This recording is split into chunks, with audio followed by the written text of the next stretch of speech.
जय श्री राम दोस्तों, आपका स्वागत है ममता हिंदी कहानियां चैनल में।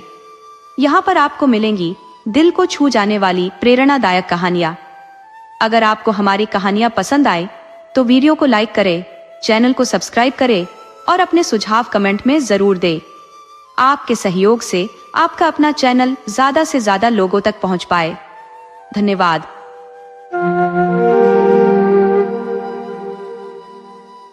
एक नगर में केंचा नामक एक किशोर अपनी मां के संग निवास करता था। उसके पिता का कई वर्ष पूर्व देहांत हो चुका था। दिन यूं ही गुजर रहे थे। केंचा ने विद्यालय में दाखिला लिया, जहां वह अन्य बालकों के साथ पढ़ाई करता था, लेकिन वे बालक उसे पसंद नहीं करते थे, क्योंकि केंचा उनकी तुलना में अधिक चतुर और तेजस्वी था। मास्टर के पूछे हर प्रश्न का सटीक उत्तर देने में वह निपुण था, जिसके लिए शिक्षक अक्सर उसकी प्रशंसा करते थे। एक दिन अन्य बालकों ने केंचा का उपहास उड़ाते हुए उसके सामने उसकी मां के चरित्र पर सवाल उठाए। बोले कि उसकी मां का किसी अजनबी के साथ संबंध है। ये सुनकर केंचा के हृदय को गहरी चोट पहुंची। उस दिन उसने अपनी मां से झूठ कहा कि वह विद्यालय जा रहा है, किंतु चुपचाप घर की अटारी पर जा छिपा।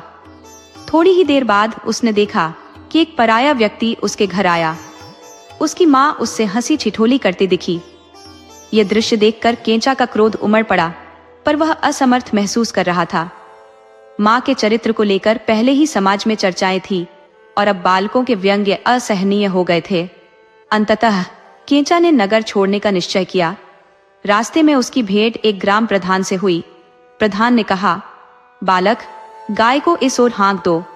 केंचा मन ही मन सोचने लगा कि मेरे दुर्भाग्य के चलते मैं इसमें हाथ नहीं डालूंगा, पर प्रधान ने उसे मजबूर किया। तब केंचा ने पत्थर उठाकर गाय की ओर फेंका, जिससे उसकी टांग टूट गई। ग्राम प्रधान क्रोधित होकर बोला, तुमने मेरी गाय की टांग तोड़ी है, अब तुम्हें इसका उत्तर देना होगा। इतना कहते हुए उसने केंचा को न्यायालय ले जाने का निर्णय लिया।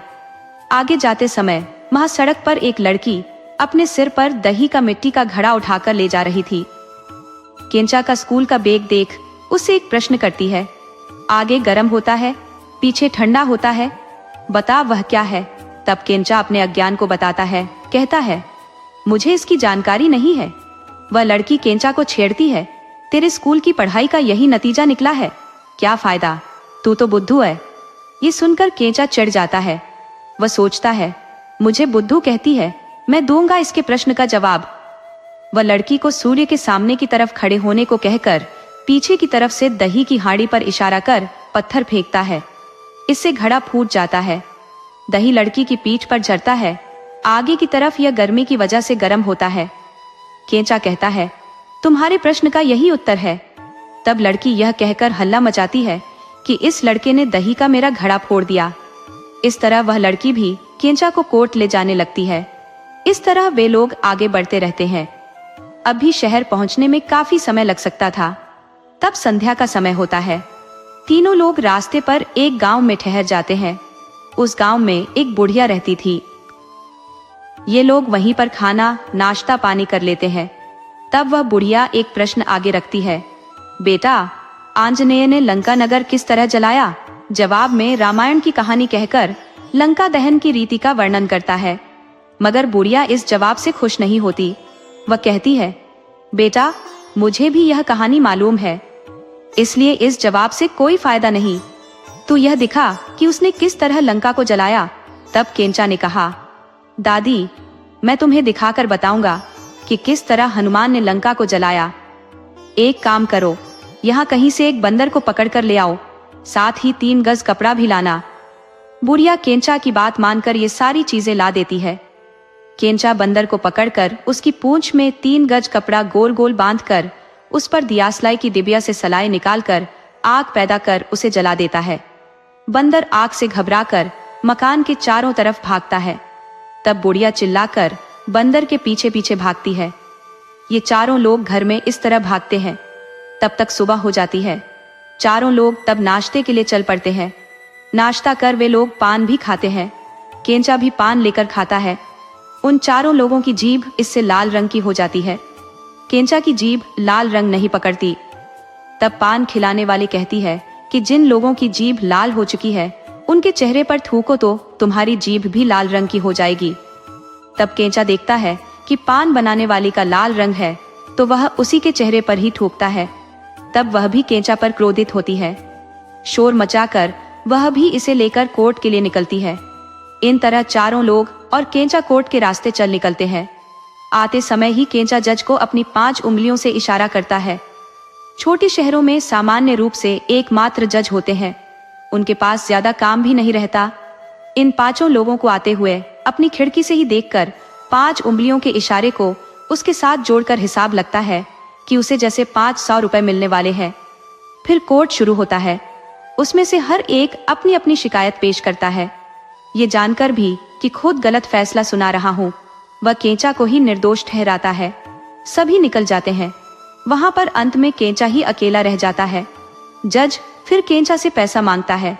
केंचा कहता है उंगलियों के इशारे से, मतलब उन 5 लोगों के आने की बात कर रहा था। अब जज को भी गुस्सा आ जाता है, मगर उसे भी कुछ दूसरा रास्ता नहीं सूझता। गुस्से में केंचा को वहां से निकल जाने को कहता है। केंचा तुरंत वह शहर छोड़कर मैसूर की तरफ बढ़ जाता है। मैसूर आकर राजमहल में नौकरी करने लगता है। नौकरी में केंचा को वे लोग घुड़साल भेजते हैं। वहां पर वह घोड़ों को घास खिलाना, कुल्थी पकाकर खिलाने, घोड़ों की मालिश करना आदि काम करता रहता है। दिन बीतते हैं। एक दिन रानी घुड़साल आती है। रानी वहां के कार्यवाहकों के साथ बहुत हल्की हल्की बातें करती रहती है। केंचा जब इसे देखता है तो उसे यह सोचकर क्षोभ होता है कि रानी हो या मामूली इंसान, झोपड़ी हो या महल, हर कोई चरित्रहीन होता है। इसी तरह दिन बीतते समय एक दिन राजा प्रजा को उद्देशित कर नित्य उपदेश देता है। प्रजा के चरित्र के लिए आवश्यक सत्य चरित्र, सत्य व्यवहार आदि पर भाषण देता है। केंचा भी यह सब सुनता है। बीच में खड़े होकर वह कहता है, राजा, आप प्रजा को इतना सारा उपदेश दे रहे हैं, मैं भी सुन रहा हूँ, मगर आपकी पत्नी घुड़साल में आकर छोटों के साथ इतना हल्का व्यवहार करती है, उसके लिए आप क्या कहेंगे? ये ठीक है क्या? वह इतना बोलकर बैठ जाता है। प्रजा बोलती नहीं, सभी बिल्कुल चुप हो जाते हैं, मगर राजा का पारा खूब चढ़ जाता है। वह अपने सिपाहियों को केंचा को पानी में डुबो देने का आदेश देता है। तब सिपाही केंचा को उठाकर एक बोरी में भर लेते हैं। पानी में डुबोने के लिए उसे उठाकर ले जाते हैं। मार्ग में उन सिपाहियों को एक शराबखाना दिखाई देता है। शराब के लोभ में वे सिपाही मुंहबंद उस बोरी को रास्ते में छोड़कर शराब पीने निकल जाते हैं। उसके थोड़ी देर बाद उधर से एक लड़का गुजरता है। वह चुपचाप नहीं आता, गाना गाता हुआ आता है।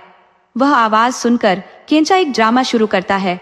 राजा की बेटी से मैं शादी नहीं करता, मैं राजा की बेटी से शादी नहीं करता, कहना शुरू कर देता है। यह सुनकर वह लड़का पहले यह सोचता है, ये बोरी के अंदर से कैसी आवाज आ रही है। फिर वह पूछता है, तुम कौन हो, कहाँ हो और क्या कह रहे हो कि तुम राजा की बेटी से शादी नहीं करना चाहते? ठीक है, तुम राजकुमारी से शादी नहीं करना चाहते हो तो मैं उससे शादी करूंगा, कहकर वह बोरी का मुंह खोलता है। तब केंचा बोरी से बाहर निकलता है और सिपाहियों से बच निकलने के लिए वह उस लड़के को ही बोरी में बंद कर खुद भाग निकलता है। थोड़ी देर में सिपाही खूब शराब पीकर धुत्त होकर लौटते हैं। उस नशे में बोरी को उठाकर कुएं के पास जाते हैं। अभी उसे फेंकने वाले होते हैं। तभी वह लड़का बोरी के अंदर से, देखो रे, मैं वह नहीं, वह यहाँ नहीं, कहकर चिल्लाता है। शराब के नशे में सिपाही उसकी बात का मतलब नहीं समझ पाते। वह उस लड़के वाली बोरी को ही कुएं में फेंककर मैसूर के राजमहल लौटते हैं। इन सैनिकों के पहुंचने से पहले केंचा वहां पहुंच जाता है। तब राजा उन सैनिकों को दंडित कर दूसरे सैनिकों को आदेश देता है। राजा सैनिकों को केंचा का सिर फोड़ने का आदेश देता है।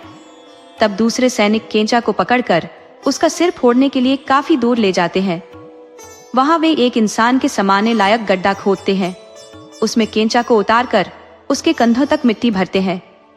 वे सिपाही लोग भी यह सोचकर कि शराब पीने के बाद केंचा का सिर फोड़ेंगे, शराब पीने निकलते हैं। उस जगह पर थोड़ी देर बाद एक कोबड़ा बूढ़ा आता है। गले तक मिट्टी में धंस से केंचा को देखकर वह बूढ़ा, इस तरह तुम मिट्टी में धंसकर क्यों बैठे हो? तब केंचा जवाब देता है कि मैं यहाँ गड्ढा खुदवाकर मिट्टी में धंसकर बैठा हूँ, क्योंकि मेरी भी कमर तुम्हारी तरह झुकी हुई थी। अब इस उपचार के बाद मेरा कुबड़ हवा हो जाएगा। बूढ़ा केंचा की बातों पर विश्वास कर कहता है, मुझे भी अपनी तरह मिट्टी में गाड़ दो, मुझे भी अपना कुबड़ दूर करना है। केंचा कहता है, मुझे बाहर निकाल दो तो मैं यही उपचार तुम्हारा भी करूंगा। खुद मिट्टी से बाहर निकलकर केंचा अब उस बूढ़ी को अपनी जगह गाड़ देता है। केंचा उसको उस हालत में छोड़कर निकल जाता है। उसके थोड़ी देर बाद सिपाही शराब पीकर लौटते हैं। देखे बिना बूढ़े के सिर पर हथौड़ा मारते हैं। इस बार केंचा राजमहल न जाकर एक हाट की तरफ बढ़ता है। वहां पर एक बुढ़िया पेड़े, मंगोड़ी, भजिया आदि वस्तुएं बेच रही है। केंचा वहां पर जाता है।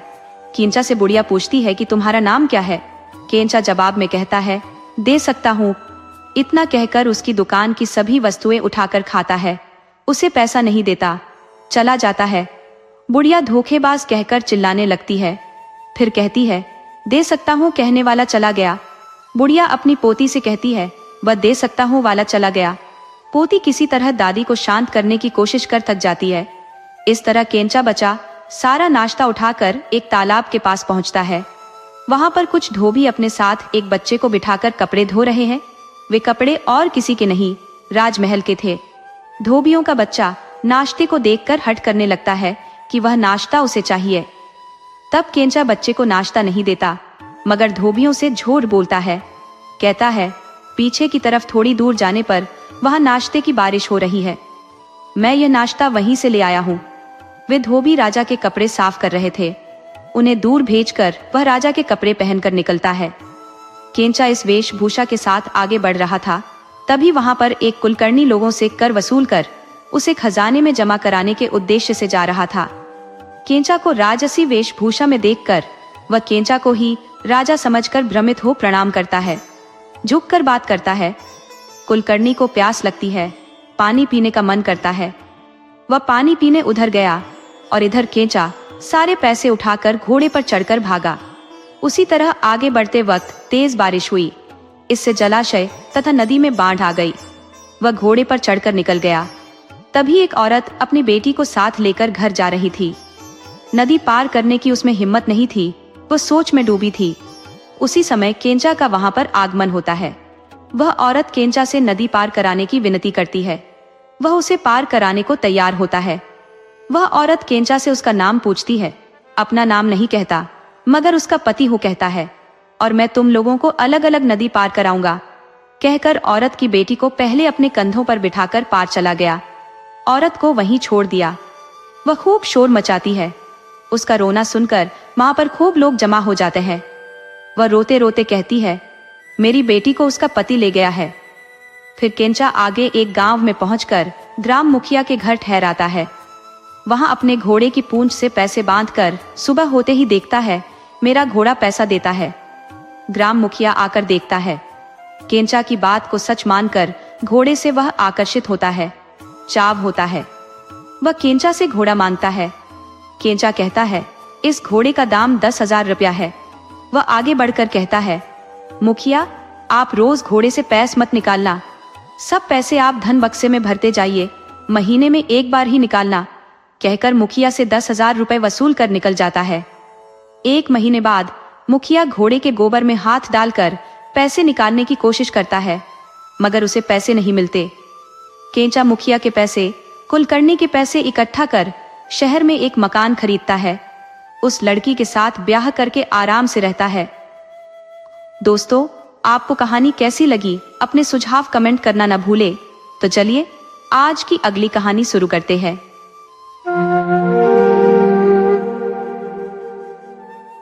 एक नगर में एक पिता और पुत्र का निवास था।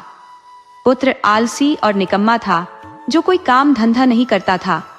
पिता अपने श्रम से जीविका कमाता और दोनों साथ में भोजन करते। एक दिन पिता चिंतन करने लगा कि यह लड़का निरुद्योगी है, शायद विवाह हो जाने पर इसे जिम्मेदारी का एहसास हो और यह कोई कार्य करने लगे। इस विचार से प्रेरित होकर उसने कुछ धन संचय करना आरंभ किया। जब पैसे इकट्ठे हो गए तो पिता ने उन्हें एक पेटी में रखा और पुत्र से कहा, बेटा, ये पैसे मैंने बड़ी मेहनत से जोड़े हैं और इन्हें इस पेटी में सुरक्षित रखा है। इनकी देखभाल करना।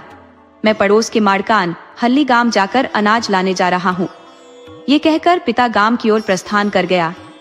पिता के जाते ही पुत्र ने घर में रखे उन पैसों को उठाया और नगर से बाहर निकल गया। वहां उसने एक सपेरे को सांप का खेल दिखाते हुए देखा। उत्सुकतावश उसने सपेरे से पूछा, इस सांप की क्या कीमत है? सपेरा बोला, 50 रुपए। पुत्र ने 50 रुपए देकर वह सांप खरीद लिया। सांप को एक टोकरी में रखकर वह थोड़ा आगे बढ़ा, जहां उसने एक व्यक्ति को बिल्ली बेचते हुए देखा। उसने बिल्ली की कीमत पूछी। वह व्यक्ति बोला, 50 रुपए। पुत्र ने उसे भी खरीद लिया। फिर कुछ दूरी पर उसने देखा कि एक व्यक्ति कुत्ता बेच रहा है। उसने 50 रुपए देकर कुत्ता भी खरीद लिया। अब उसके पास 3 जानवर थे। चलते चलते उसे एक चूहे पकड़ने वाला व्यक्ति मिला। उसने उसे भी 50 रुपए देकर खरीद लिया। अब उसके पास 4 जीव हो गए। वह इन सबको घर ले आया और उनकी देखभाल करने लगा। उधर माड़कान हल्ली गांव से पिता अनाज की बोरी लेकर घर की ओर लौट रहा था।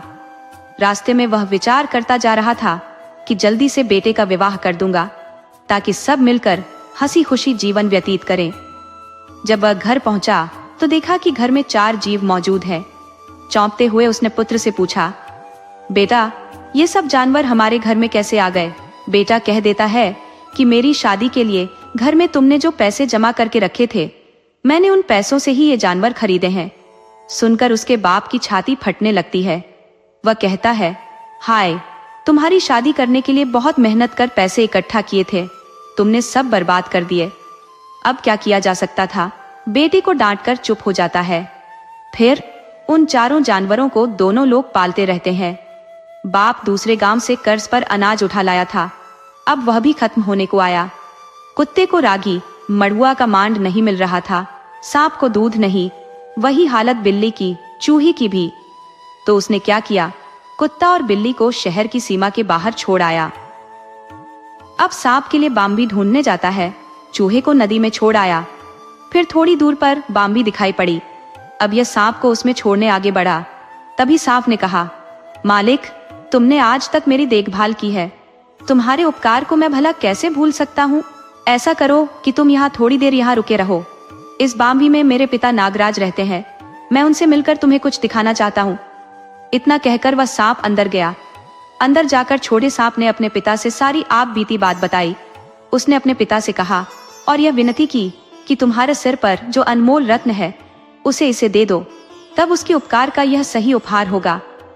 नागराज ने अपने बेटे की सलाह मानकर उसके हाथ अपनी मुकुट मणि दे दी। छोटा सांप उसे लेकर बाहर आया। अपने यजमान को उसने नागमणि देकर कहा, इसे ले जाओ, जब जो भी तुम्हारा खाना खाने का मन करेगा इससे कहो, तुरंत यह तुम्हें वह सब खिला देगी। तब नागमणि को लेकर अपने घर गया। उसे मणि के सामर्थ्य की परीक्षा करने का मन हुआ। उसने मणि से कहा, मुझे खाने को खिचड़ी चाहिए। तुरंत खिचड़ी लड़के के सामने थी। बाप बेटे दोनों ने उसे खाया। रोज इसी तरह उसके सामने मान पेश करता। उस चीज को पाकर बाप बेटा दोनों खा लेते। ये क्रम काफी दिनों तक चलता रहा। फिर एक दिन बाप ने कहा, बेटा, हमारी यह झोपड़ी बहुत छोटी पड़ रही है, तुम ऐसा करो, कुछ नारियल के पत्ते तोड़ लाओ, 1-2 बांस की डंडी भी ले आओ, मैं खुद इन चीजों के लिए चादर फैला दूंगा। बेटे ने जवाब दिया, बाबा, मैं तो घर में रहता ही नहीं, फिर तुम्हें बड़ा मकान क्यों चाहिए? मैं सामान तो ला दूंगा, मगर मैं उसके आगे कोई काम नहीं करूंगा। ये कहकर वह घर के बाहर निकलकर किसी दूसरे गांव बसने का मन बनाकर चल पड़ा। वहां पर एक गांव था। उस गांव के एक किनारे पर बूढ़ी कुब्जा का एक बगीचा था। उसने वहां फुलवारी बना रखी थी। उन फूलों को छुड़ाकर उस शहर के राजा को रोज पहुंचाती थी। उस युवक को रास्ते में वह बगीचा दिख गया। फिर वह वहां पर आया। उसके मकान के आगे आकर आवाज देता है। पूछता है कि अंदर कौन रहता है। वहां अंदर वही बुढ़िया थी। पूछती है, कौन है, क्या चाहिए? जवाब आता है, खूब प्यास लगी है, पानी चाहिए। बुढ़िया ने अंदर से पानी लाकर दिया और पूछा, कौन से गांव के हो, कहाँ जा रहे हो? वह अपने गांव का नाम बतलाकर कहता है, मैं तो नौकरी की तलाश में निकला हूँ, कुछ मजदूरी कर पेट भरना चाहता हूँ। तब बुढ़िया कहती है, मेरे यहाँ काम करते रहो, मैं तुम्हें मजदूरी दूंगी, खाना भी खिलाऊंगी। उस जवान आदमी को बुढ़िया की बात भा गई। फिर उसी के यहाँ रहने लगा। उस शहर के राजा की बेटी 12 साल की होती है। अब भी उसकी शादी नहीं हुई थी। राजा ने एक शर्त लगा रखी थी कि मेरे महल के आगे एक कुआं है, जो युवक उस कुएं में मोती मणिक भर देगा, उसे अपनी बेटी देकर शादी रचाऊंगा। लड़की सारी बातें उसे कहती है। लड़के को पत्नी पर बहुत गुस्सा आता है। वह उसे खूब पीट कर कहता है, आज से मेरा तुम्हारा रिश्ता खत्म हुआ। जादूगर आधी रात के समय जादू करता है। उसे राज्य और पलंग इसके पास आ गए। आते ही वह पलंग पर बैठकर सोचता है कि यहीं बैठे रहने से मैं इस लड़की के घरवाले के हाथ फंस सकता हूँ। इसलिए तुरंत चूहा राज्य की पास वाली गुफा चलो कहा। तुरंत पलंग के साथ वह गुफा में पहुंच गया। तब तक सुबह हो गई। लड़का देखता क्या है कि यह बीवी पलंग कुछ भी नहीं है। तब लड़का अपने ससुर से कहता है। राजा दामाद पर क्रोधित होकर उसी को दोष देकर पूछता है कि तू ही बता, मेरी बेटी कहाँ है। राजा को अपने दामाद पर शक होता है। कहता है, मैं तुम्हें 7 दिन का समय देता हूं, तब तक किसी भी हालत में तुम्हें मेरी बेटी को यहां लाना ही होगा। इतना कहकर उस पर इस शंका से कि यह कहीं भाग जाएगा, उसे एक कमरे में बंद कर ताला लगा देता है। खाना पानी कुछ भी नहीं देता। इस तरह लड़का मुसीबत में फंस जाता है। इस मुसीबत के समय उसे अपने उस कुत्ते की याद आती है। तब कुत्ता बिल्ली के पास जाकर कहता है कि बिल्ली बहन सुनो, वह लड़का जिसने हमें पिष्ट दूध देकर पाला था, अब मुसीबत में फंसा है। चलो अभी हम उसके पास चलते हैं और उसे मुसीबत से बाहर निकालेंगे। तब इन जीवों ने उसकी मदद करने का उपाय सोचा और सीधे उसी जगह पर आए जहां राजा ने उसे नजरबंद कर रखा था। उस कमरे की छत पर वे जीव चढ़े और गवाक्ष से झांक कर उसे देखा। उसे बात की कहा, हम तुम्हारी मदद करने आए हैं, चिंता मत करो, हम तुम्हें इस मुसीबत से बाहर निकालेंगे। कहो हमें अब क्या करना होगा।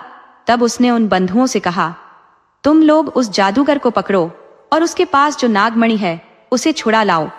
तब बिल्ली, कुत्ता और चूहा शहर में आते हैं। शहर की सीमा के दोनों तरफ वे बैठ गए। तभी दूसरे कई चूहे शहर में आए।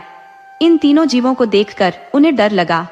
सोचा कि ये हमें खा जाएंगे, इसीलिए वे चूहे के सामने वाले मकान में घुसकर बैठ गए। कुछ दिन बीते।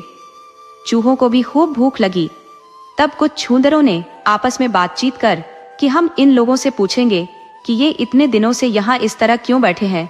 वह इन जीवों के पास आई, पूछा, बताओ भाई लोग, तुम यहाँ क्यों आए हो, हमसे क्या चाहते हो।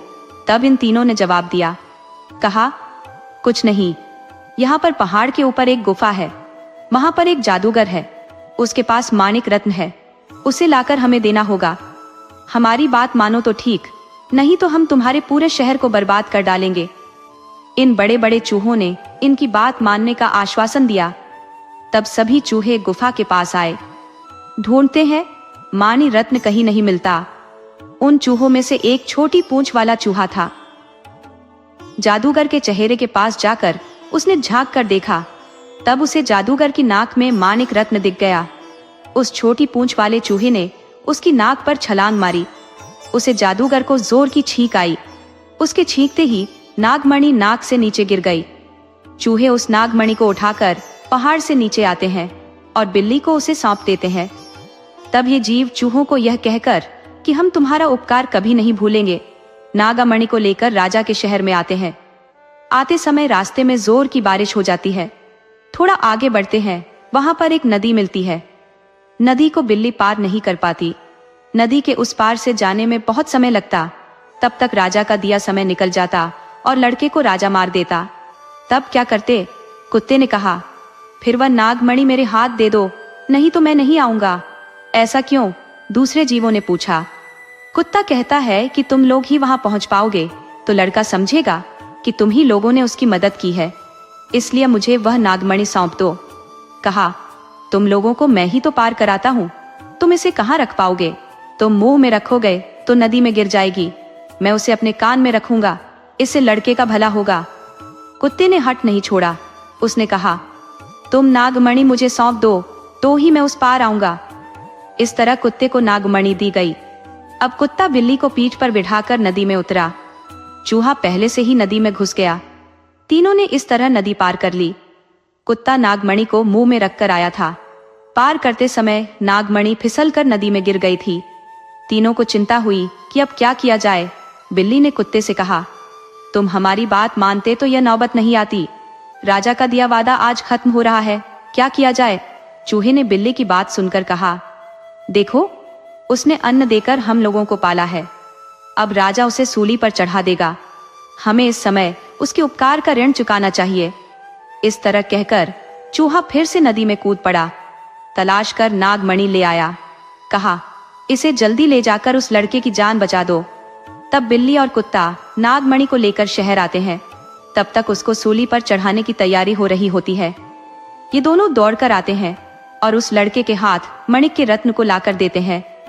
नागमणि के मिलते ही लड़के ने उसे अपनी हथेली पर रखकर कहा, मेरी पत्नी घरवाली अब जहां भी हो तुरंत मेरे पास आ जाए। तब पलन के साथ सुबह सुबह राजकुमारी राजा के यहाँ आ पहुंचती है। राजा बेटी को देख बहुत खुश होता है। कहता है, मुझे माफ कर दो, मैंने तुम्हारी वजह से अपने जमाई को बहुत कष्ट दिया। तब दामाद को भी अपने ससुर पर प्रेम हुआता है। राजा पूरे राज्य को दामाद और बेटी के हाथ सौंपता है। तब वह लड़का अपने बाप को भी शहर बुला लेता है। परिवार के साथ सुखी जीवन जीता है। राजा पाठ की भी देखभाल करता है। दोस्तों, आपको कहानी कैसी लगी? अपने सुझाव कमेंट करना न भूले। तो चलिए आज की अगली कहानी शुरू करते हैं।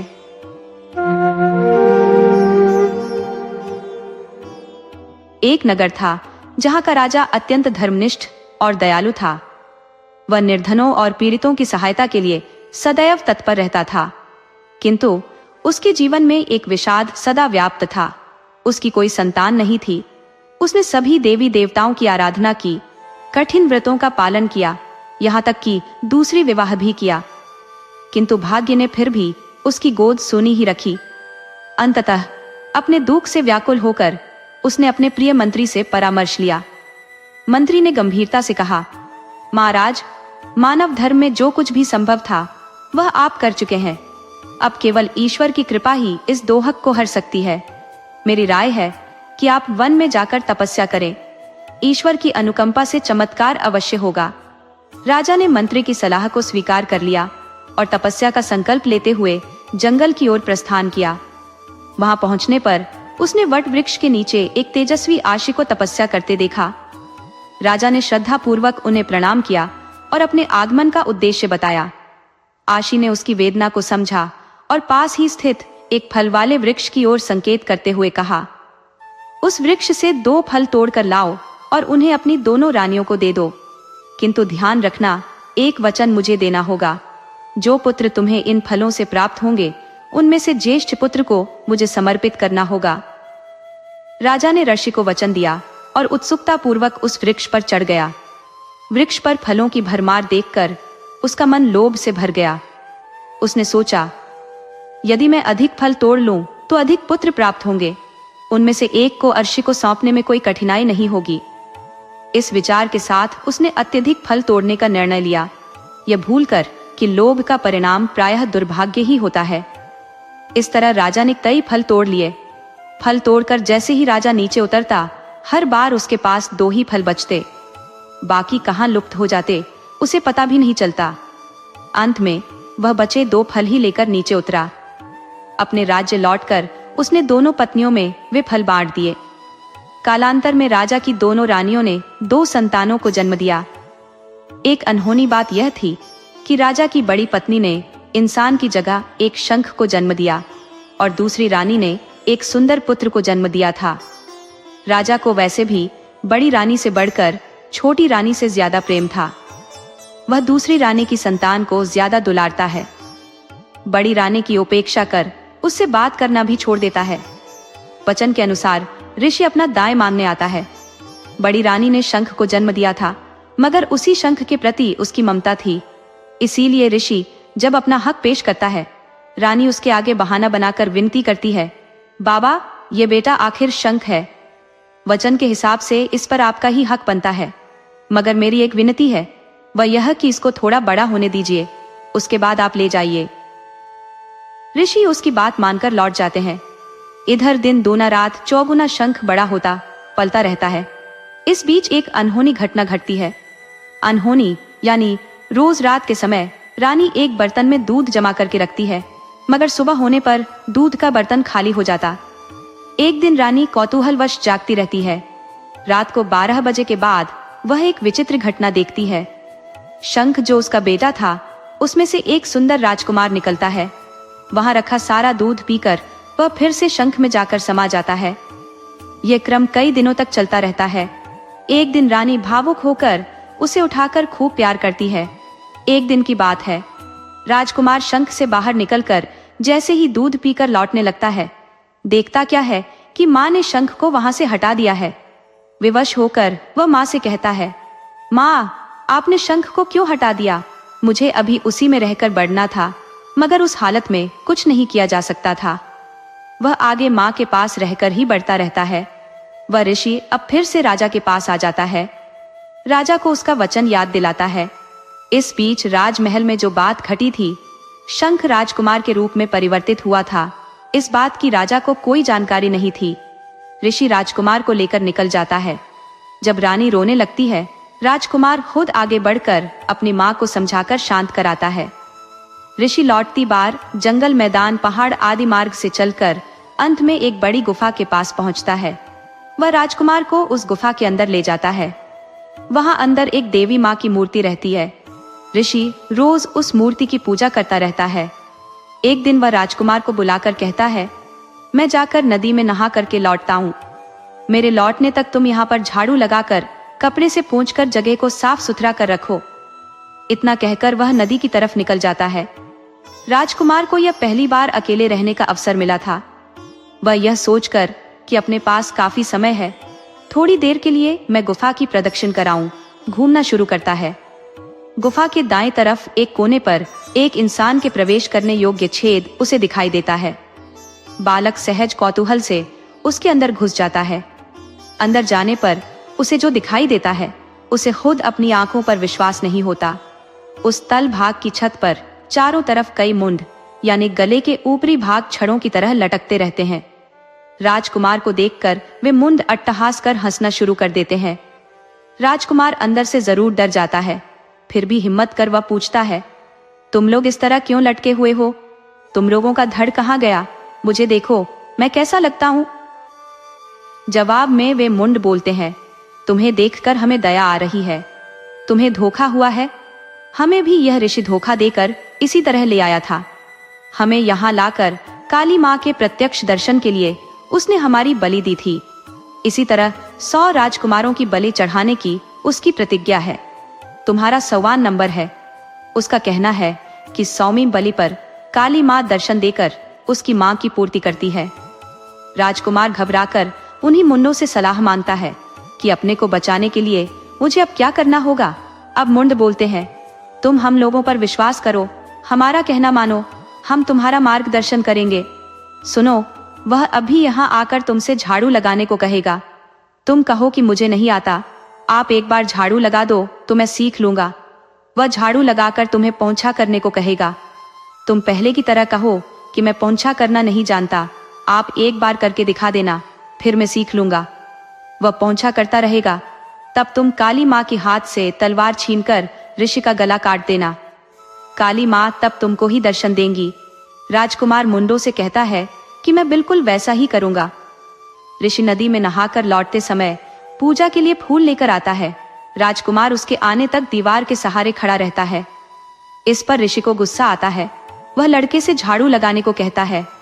राजकुमार कहता है, मैं झाड़ू लगाना नहीं जानता, आप एक बार करके दिखा दो, फिर मैं झाड़ू लगाऊंगा। विवश होकर मुनि झाड़ू लगाता है।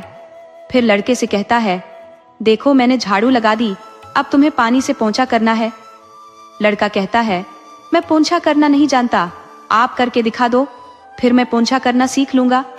लड़के की बातों से मुनि को गुस्सा तो आता है, मगर फिर भी अपने गुस्से को निगल कर पोंछा करना शुरू करता है। राजकुमार भी सही समय की ताक में था।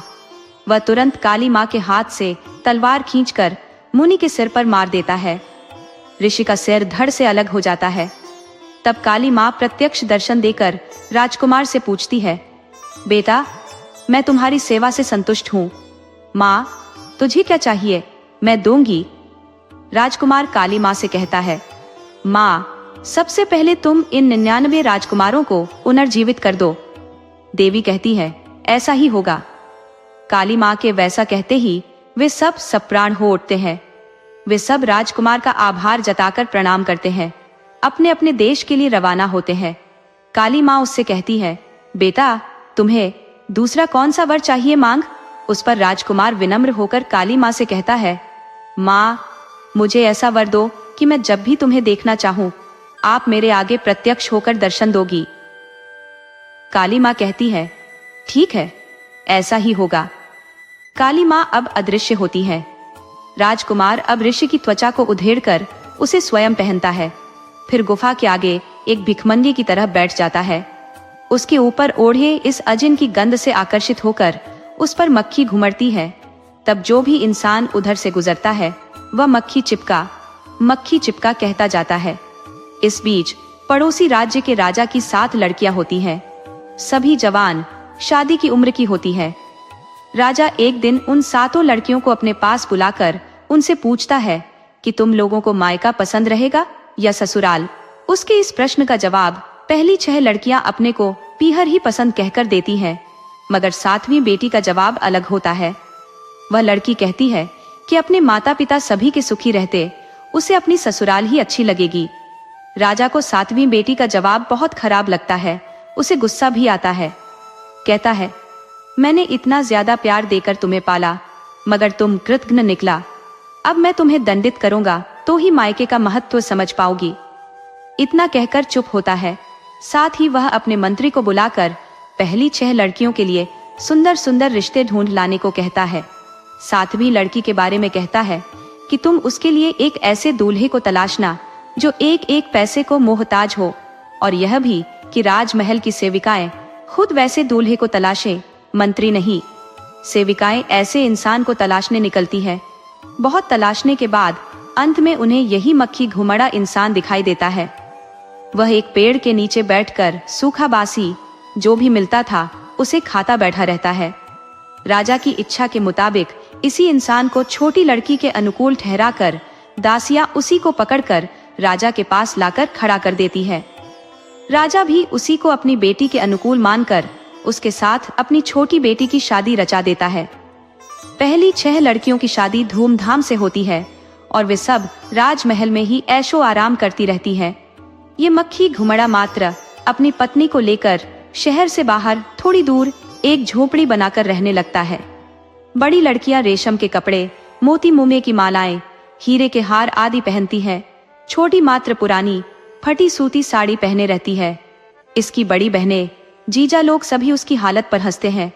उससे पूछते हैं कि अब तो बता, पीहर अच्छा है या ससुराल? मगर छोटी का जवाब पहले जैसा ही, ससुराल ही अच्छी होती है। इसी तरह कुछ और दिन बीतते हैं। एक दिन राजा के चाहो दामाद एक साथ शिकार करने जंगल में निकलते हैं। निकलने से पहले इसकी सूचना में ढिंडोरा पिटवाते हैं। यह खबर मक्खी घुमड़े को भी पता चलती है। वह अपनी पत्नी को बुलाकर कहता है, सुनो, मेरे चाहो साढ़ू भाई शिकार करने जंगल के लिए निकले हैं। उनके साथ जाने की मेरी भी इच्छा हो रही है। अपने पिता के पास जाकर इसके लिए जरूरी सब चीजें मांग लाओ। पति की बात वह टाल नहीं पाती, इसलिए पिता के घर जाकर वह एक खंभे के सहारे खड़ी हो जाती है। उसका बाप उससे पूछता है, कैसे आई बता? वह अपने आने का उद्देश्य बताती है। राजा मंत्री को बुलाकर एक लंगड़ा घोड़ा, एक जंग लगी तलवार देकर भेजने को कहता है। उसे देख उसकी बड़ी बहनें और जीजा लोग मजाक करते हैं। छोटी को इससे बहुत दुख पहुंचता है। फिर भी वह उनके समाने ही वह लंगड़ा घोड़ा और जंग लगी तलवार लेकर अपनी झोपड़ी में लौट आती है। अगले दिन वे 6 दामाद अपने परिवार को साथ लेकर जंगल के लिए निकलते हैं। उनके परिजन भी कितने सारे थे। राजमहल से जंगल तक लोग ही लोग खड़े थे। मक्खी घुमड़ा भी पत्नी से कहकर लंगड़े घोड़े पर चढ़ हाथ में जंग लगी तलवार लेकर निकलता है। पत्नी को उसे इस हालत में भेजते डर लगता है। वह अंदर ही अंदर ऐसा सोचकर घुलती रहती है कि वे लोग तो इतने बड़े परिवार को साथ लेकर गए हैं, मेरा पति बिल्कुल अकेला है, कुछ विपदा आई क्या होगा। मगर पति के सामने खुशी जाहिर करती हुई उसे भेज देती है। वह थोड़ी दूर जाकर एक पेड़ के नीचे खड़े होकर काली माँ का स्मरण करता है। काली माँ तुरंत दर्शन देती है। वह उनसे कहता है, माँ, मुझे आसमान में उड़ने वाला एक घोड़ा और एक वज्रायुध चाहिए। काली माँ कहती है, स्वीकार है। दोनों चीजें उसे देती है। उसके बाद वह कहता है, इस जंगल के सभी जीव पशु पक्षी मेरे सामने आकर खड़े हो जाए। काली माँ स्वीकार है कहकर अदृश्य होती है। तब राजकुमार उस ऋषाजिन को अपने तन से उतारकर पास ही एक पेड़ पर रख देता है। आसमान में उड़ने वाले घोड़े पर चढ़कर वज्रायुध को हाथ में पकड़कर निकल पड़ता है। आसमान में उड़कर बीच जंगल में आ खड़ा होता है। उसके चारों तरफ जंगल के सभी जानवर घुमड़कर खड़े होते हैं। उधर छाहू दामाद जंगल में खूब घूमकर थके मादे आ खड़े होते हैं। उनके हाथ एक मामूली सा मच्छर भी नहीं लगा था। तब उन्हें उस सीमा तक अपमान लगता है कि अपना झुका माथा वे सीधा नहीं कर पाते। अपने परिवार को एक तरफ भेजकर वे दूसरी तरफ से घूम कर आते हैं। यहाँ आकर इस दृश्य को देखते हैं। उन्हें आश्चर्य होता है। उसे देखकर वे भ्रमित होते हैं। उसे उस जंगल का राजा समझकर प्रणाम करते हैं। तब वह उनसे पूछता है कि आप लोग कैसे आए? वे जवाब देते हैं कि हम लोग शिकार खेलने के उद्देश्य से आए थे, मगर उसका यह नतीजा निकला। उनसे वह कहता है कि ठीक है, मैं जो चीज मांगूंगा उसे तुम लोग दे दो तो मैं तुम्हें शिकार खेलने दूंगा। वे लोग उसकी बात मान लेते हैं। वह उन 6 लोगों से राजपाट वाली अंगूठी देने को कहता है। वे लोग उसकी बात मानकर अंगूठी उतारकर उसे देते हैं। उसे पहनकर उन्हें 6 बाघ पकड़कर देता है। तब वे लोग घमंड का दिखावा करते हुए मानो खुद शिकार खेल चुके हों, उन बाघों को लेकर अपने यहाँ लौटते हैं। वह फिर भी पेड़ के पास जहाँ उसने ऋष्याजन छिपा कर रखा था आता है और उसे पेड़ के ऊपर से उतारकर पहनता है। बाकी सबसे छिपाकर रखता है। फिर एक बगीचा छिपकली पकड़कर लौटता है। ले, ये अपने बाप को दिखलाया कहकर पत्नी के हाथ में उसे देता है। वह उसकी बात को टाल नहीं पाती। ठीक है कहकर उसे ले जाती है। वहां सभी बड़े संभ्रमित होकर उत्सव मनाते रहते हैं। वो वहां जाकर एक खंभे की आड़ में खड़ी हो जाती है। उसे देखकर सभी उसकी हंसी उड़ाते हैं।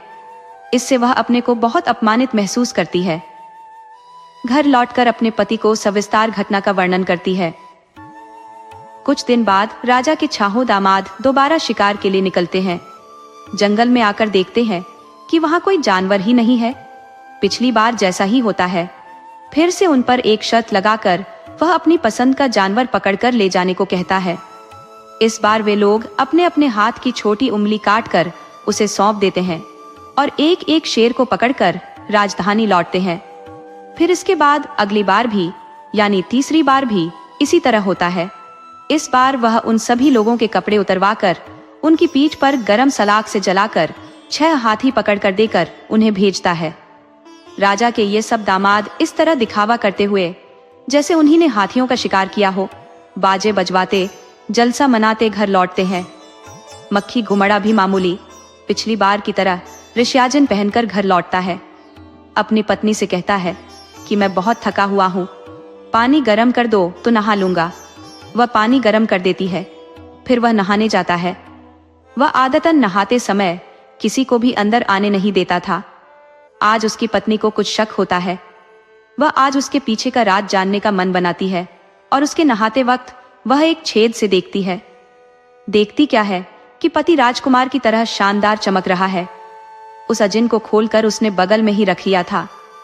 वह सोचती है कि किसी तरह ऐसा करना चाहिए कि यह अजिन उसके हाथ न लग सके। मक्खी घुमड़ा जब बालों में शिकाकाई लगा रहा था, उसकी आंखें बंद थी। उस अवसर का लाभ उठा वह उस अजिन को उठाकर जलते चूल्हे में डाल देती है। नहा चुकने के बाद मक्खी घुमड़ा अजिन को पहनने के उद्देश्य से अपने चारों तरफ देखता है, मगर वह तो आग की आहुति बन चुका था। अब राख मात्र उसे दिखाई देती है। हालांकि यह सब उसे बहुत खराब लगता है। वह अपने आप को समझाकर चुप ही रहता है। पत्नी से सारी बातें कहता है। अब क्या किया जा सकता है? ऐसा करो कि तुम कुछ दिन अपने पिता के यहाँ रहो, मैं बाद में आ जाऊंगा। पति की बात मानकर वह राजा के यहाँ जाती है। उसके मायके लौटने पर उसकी दीदिया जीजा लोग सभी मिलकर उसकी खिल्ली उड़ाते हैं। तब तक मक्खी घुमड़ा आकाश मार्ग से उड़ते घोड़े पर चढ़कर वहां जहां पर छोटी को वे लोग नीचा दिखाते रहते हैं आ उतरता है। ये 6 लोग अपना राज खुल जाने के डर से कांपने लगते हैं। उनको वह राज छाप वाली अंगूठियां दिखाकर कहता है, ये लो, पहली बार तुम लोगों को बाघ पकड़ कर दिया था ना, तब जो अंगूठी तुम लोगों से ली थी, कहते हुए अंगूठी देता है। फिर दूसरी बार शिकार खेलने तुम लोग जब आतुर थे, तब तुम लोगों से जो छोटी उंगली ली थी वह लो, और तीसरी बार मैंने तुम लोगों को जो शिक्षा दी थी वह तुम लोगों के कपड़े, ये भी लो, कहकर उन्हें देता है। वह छहों दामाद और उनकी पत्नियां बिना बोले किसी एक कोने में जाकर छिपकर बैठ जाते हैं। तभी मक्खी घुमड़े के किए कार्यों से संतुष्ट होकर उसकी पत्नी आकर उसके गले लग जाती है। सभी लोगों को यह पता लग जाता है कि यह और कोई नहीं, छोटी का पति है। सभी अपमानित सा अनुभव करते हैं। राजा तो शर्म से अपना सिर भी नहीं उठा पाता। फिर वह आकाश में उड़ने वाले घोड़े पर चढ़कर अपनी पत्नी को साथ बिठाकर अपने राज्य में लौटता है। वहां पर उसके माता पिता संतुष्ट होकर उनका स्वागत करते हैं।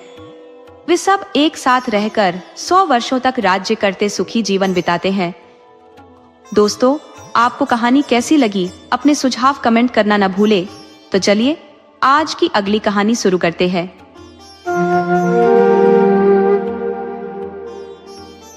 मैसूर नामक राज्य में एक राजा का शासन था। उनके विवाह को 12 वर्ष बीत चुके थे, किंतु उन्हें कोई संतान नहीं थी। 12वें वर्ष के अंत में रानी गर्भवती हुई। एक दिन रानी ने राजा से कहा, राजमहल में रहते रहते मन ऊब गया है, चलिए आज बगीचे में घूमने चलते हैं। राजा और रानी दोनों बगीचे की ओर प्रस्थान कर गए। वहां सबसे पहले वे एक दूध वाले के पास गए, जहां उन्होंने ताजा दूध का सेवन किया। इसके बाद वे पानी वाले कुएं के पास पहुंचे। वहां पानी से हाथ मुंह धोने के बाद वे कुएं के चबूतरे पर विश्राम करने लगे। कुएं के निकट एक बड़ा वृक्ष था, जिसकी डाल पर 2 पक्षी बैठे हुए थे। उसी क्षण राजा और रानी के बीच एक संवाद आरंभ हुआ। राजा ने उत्सुकता से कहा, सोचता हूँ ये पक्षी क्या मांस का भक्षण करते होंगे या फिर मोती और माणिक का? रानी ने उत्तर दिया, नहीं नहीं, ये मांस पक्षी नहीं हो सकते, ये तो अवश्य ही मोती माणिक खाने वाले पक्षी हैं। इस विषय पर उनकी चर्चा धीरे धीरे वाद विवाद में परिवर्तित हो गई। महल लौटने के बाद राजा और रानी ने नौकरों को बुलाया और आदेश दिया कि वे इस बात का पता लगाएं कि वे पक्षी मांस भक्षी हैं या मोती माणिक के उपभोक्ता।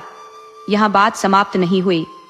रानी ने अपनी बात पर जोर दिया और कहा, यदि यह सिद्ध हो गया कि वे पक्षी मांस पक्षी हैं, तो मैं इस महल को त्याग कर 10 वर्षों तक जंगल में निवास करूंगी, और यदि पक्षी मोती माणिक खाने वाले सिद्ध हुए तो आपको महाराज 10 वर्षों तक वनवास का पालन करना पड़ेगा।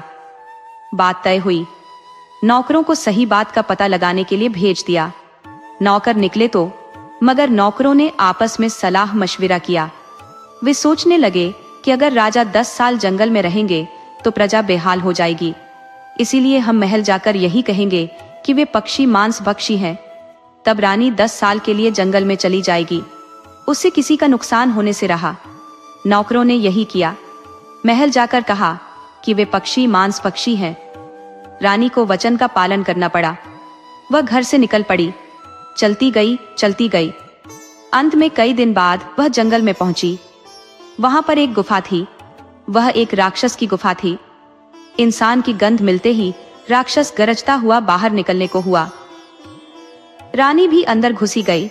उसने राक्षस को देखते ही कहा, बाबा, मैं आपकी बेटी हूँ। ये कहकर दरवाजा खोलकर अंदर खड़े राक्षस के वह पांव लगी। कहा, बाबा, तुम ही मेरे माता पिता हो। रानी के इस बर्ताव से प्रभावित होकर राक्षस का दिल पिघल गया। उसने कहा, बेटी, तुम्हारे मुंह से ये शब्द सुनकर मेरा जन्म सार्थक हुआ। मैं पिता की तरह तुम्हारी देखभाल करूंगा, तुम निश्चिंत रहो। इस तरह दिन बीतते गए। रानी 9 महीने की गर्भवती बनी। फिर एक दिन वह अपने इस पिता को बुलाकर कहती है कि मेरे घर के पास एक दाई माँ रहती है, तुम जाकर उसे बुला लाओ। इस पर राक्षस उससे कहता है, तुम आराम करना, मैं उसे बुला लाऊंगा।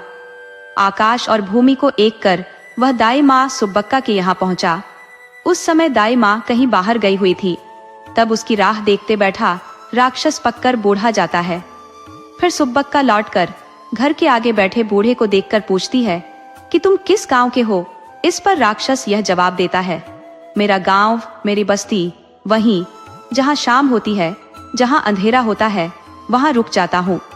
फिर दाई माँ सुब्बक्का बूढ़े को अंदर बुलाकर खाना खिलाकर पलंग पर सो जाती है। राक्षस को एक टाट की बोरी देकर उस पर लेट जाने को कहती है। फिर राक्षस आकाश और भूमि को एकीकृत कर उसे गुफा में ला पहुंचाता है। रानी करवट बदलती है। राक्षस कहता है, देखो बेटी, दाई माँ सुब्बक्का को मैं यहाँ ले आया हूँ। अब तुम्हारे सारे दुखों का अंत हुआ। उसी दिन रात को रानी एक बेटे को जन्म देती है। दाई माँ सुब्बक्का वहीं पर 6 महीने तक रहती है। 6 महीने पूरे होते ही वह कहती है, बाई, मुझे यहाँ आकर 6 महीने पूरे हो गए। मेरे बाल बच्चों का क्या हाल हुआ होगा मैं नहीं जानती। अब मुझे अपने घर लौटने दो। बात सुनकर रानी कहती है कि मैं अपने बाप से कह दूंगी, उनके कहने पर तुम्हें भेज देते हैं। फिर शाम को राक्षस घर लौटता है। लौटने पर रानी उसे कहती है, बाबा, दाई माँ सुब्बक्का को यहाँ आए 6 महीने हो गए। अब उसे उसके घर भेजना है। खाली हाथ नहीं भेजते, इसलिए उसे एक साड़ी चोली देकर उसका सम्मान करना चाहिए। राक्षस बेटी की बात मानकर साड़ी चोली ले आता है। वह भी उसे देकर सोना सिक्के देकर पलंग पर लेटने को कहता है। फिर उसे ले जाकर पानी गलने के समय उसे घर छोड़ आता है। इस तरह रानी जंगल में बेटे को पालती रहती है। एक दिन वह बेटा खेलने के लिए गेंद और भंगरा मांगता है।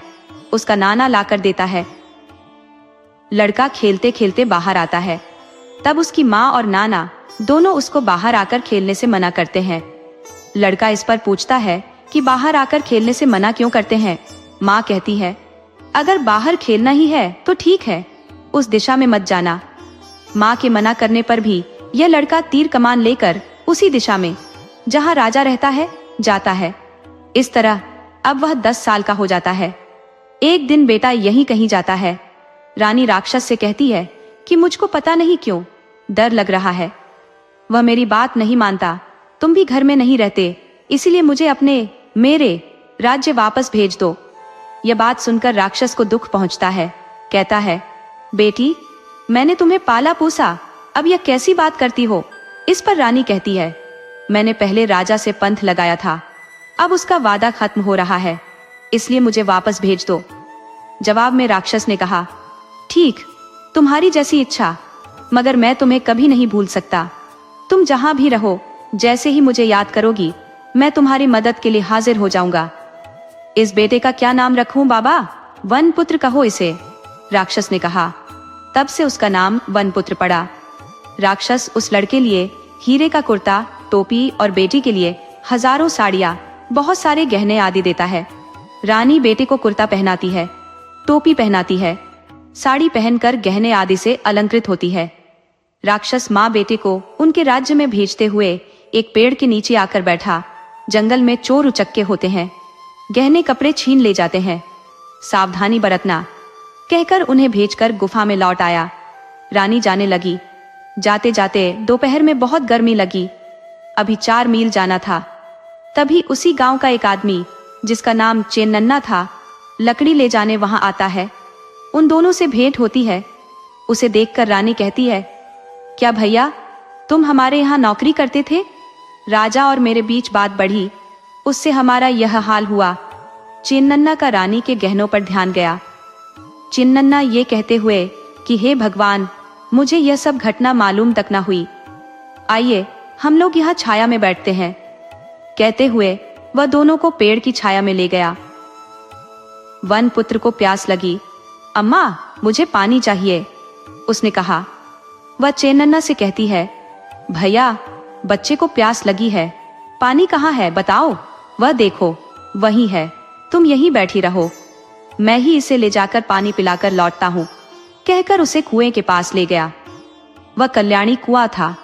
वह देवी देवता अप्सराओं के नहाने का कुंड था। पानी में प्रवाह होता है। वह कुमार के हाथ रस्सी बांधकर उसे कुएं के अंदर उतारता है। उतारकर रस्सी को काटकर कुमार को वहीं पानी में छोड़कर लौटता है। पेड़ के पास आता है। चेन्नन्ना को अकेले आते देखकर वह पूछती है, तुम मेरे बेटे को कहाँ छोड़ आए? जवाब में कहता है, तुम्हारा बेटा कहाँ आता है, तुम मेरे घर चलो, तुम्हारे गहने लेने हैं। वह बेटे को याद कर जोर से रोती है।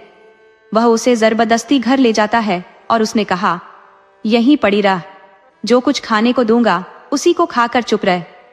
अपने बेटे की याद में उसने कुछ भी खाया पिया नहीं। तभी उसे अपने बाप राक्षस की याद हो आती है। वह तब मन में उनका स्मरण करती है।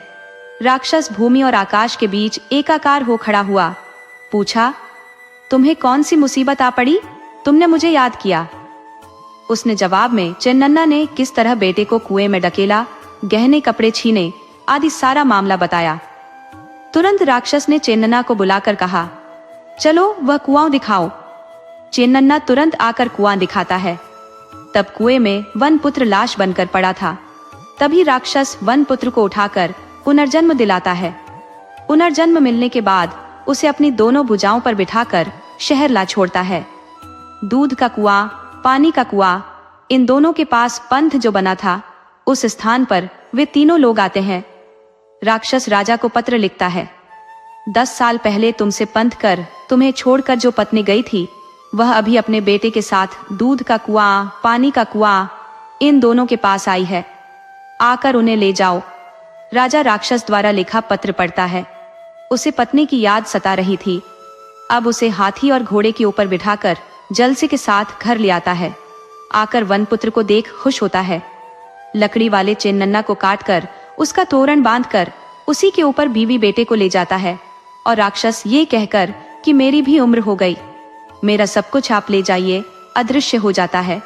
कुछ दिन बाद राजा रानी को राक्षस की याद आती है। वे लोग उससे मिलने जाते हैं। गुफा का दरवाजा खोलकर देखते हैं तो राक्षस वहां मृत मिलता है। शोक संतप्त ये परिवार उसे श्रद्धांजलि देकर लौटता है। बाद में सब आराम से जीवन जीते हैं। दोस्तों, आपको कहानी कैसी लगी? अपने सुझाव कमेंट करना न भूले। तो चलिए आज की अगली कहानी शुरू करते हैं। मैसूर नामक एक नगर था जहां एक प्रतिष्ठित राजा का शासन था। उस राजा के 3 पुत्र थे। सबसे बड़े का नाम ललित कुमार था, दूसरे का नाम बसव कुमार और सबसे छोटे का नाम कृष्ण कुमार। तीनों ही अपनी विद्वत्ता और चातुर्य के लिए विख्यात थे। एक दिन राजा ने एक विचित्र स्वप्न देखा।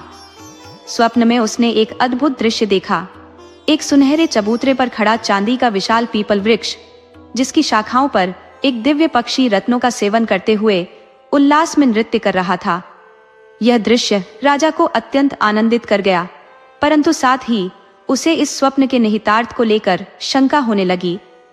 राजा ने अपने विश्वस्त प्रधानी मंत्री को बुलाया और अपनी महारानी को पास बैठाकर स्वप्न का वृतांत सुनाया। उसने चिंता व्यक्त की, इस स्वप्न ने मुझे प्रसन्न तो किया, परंतु ऐसा प्रतीत होता है जैसे ये किसी अनिष्ट का संकेत दे रहा हो। क्या ऐसा संभव है कि कोई पुण्यात्मा इस पक्षी को यहाँ ला सके? प्रधानी ने राजा की बात सुनकर तत्काल शहर में घोषणा करवाने का निश्चय किया।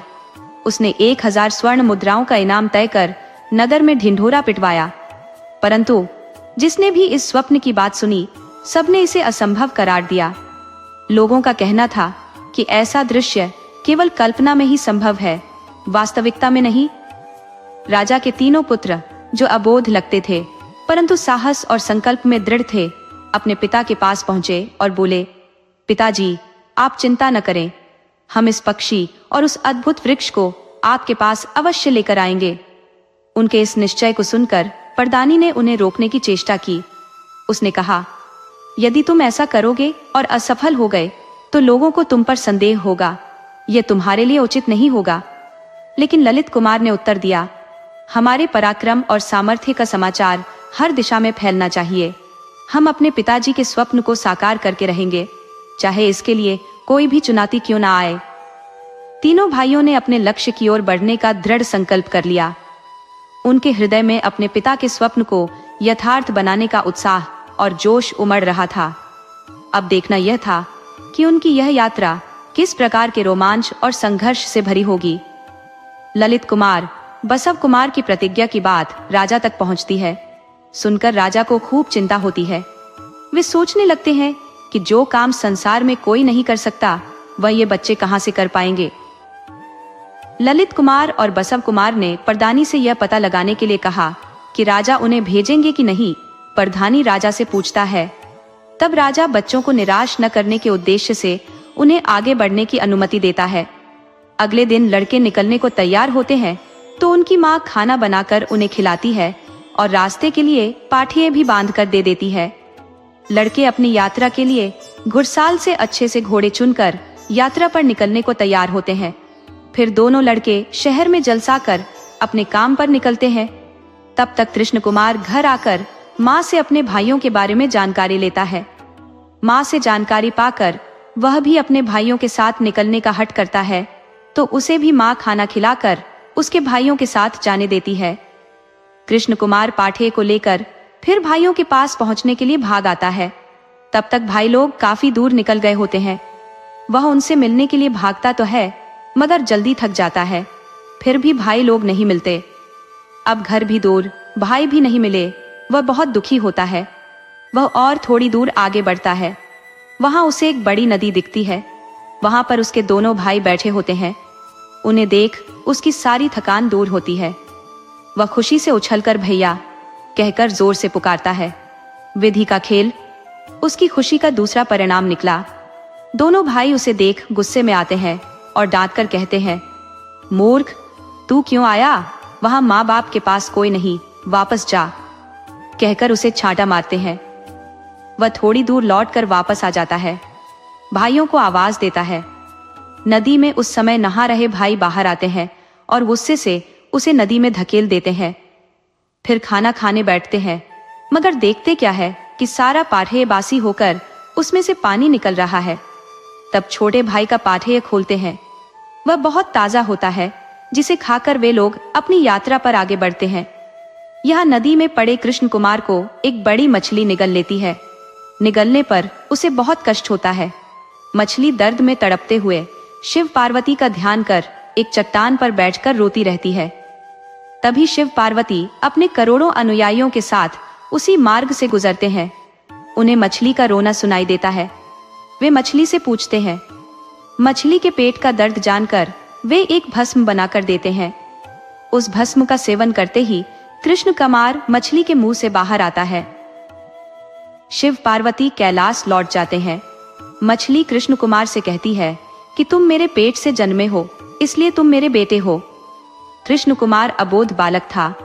उसने सारी कहानी मछली को सुना दी, तो मछली उसे अपनी पीठ पर बिठाकर नदी के दूसरे किनारे पर पहुंचा देती है।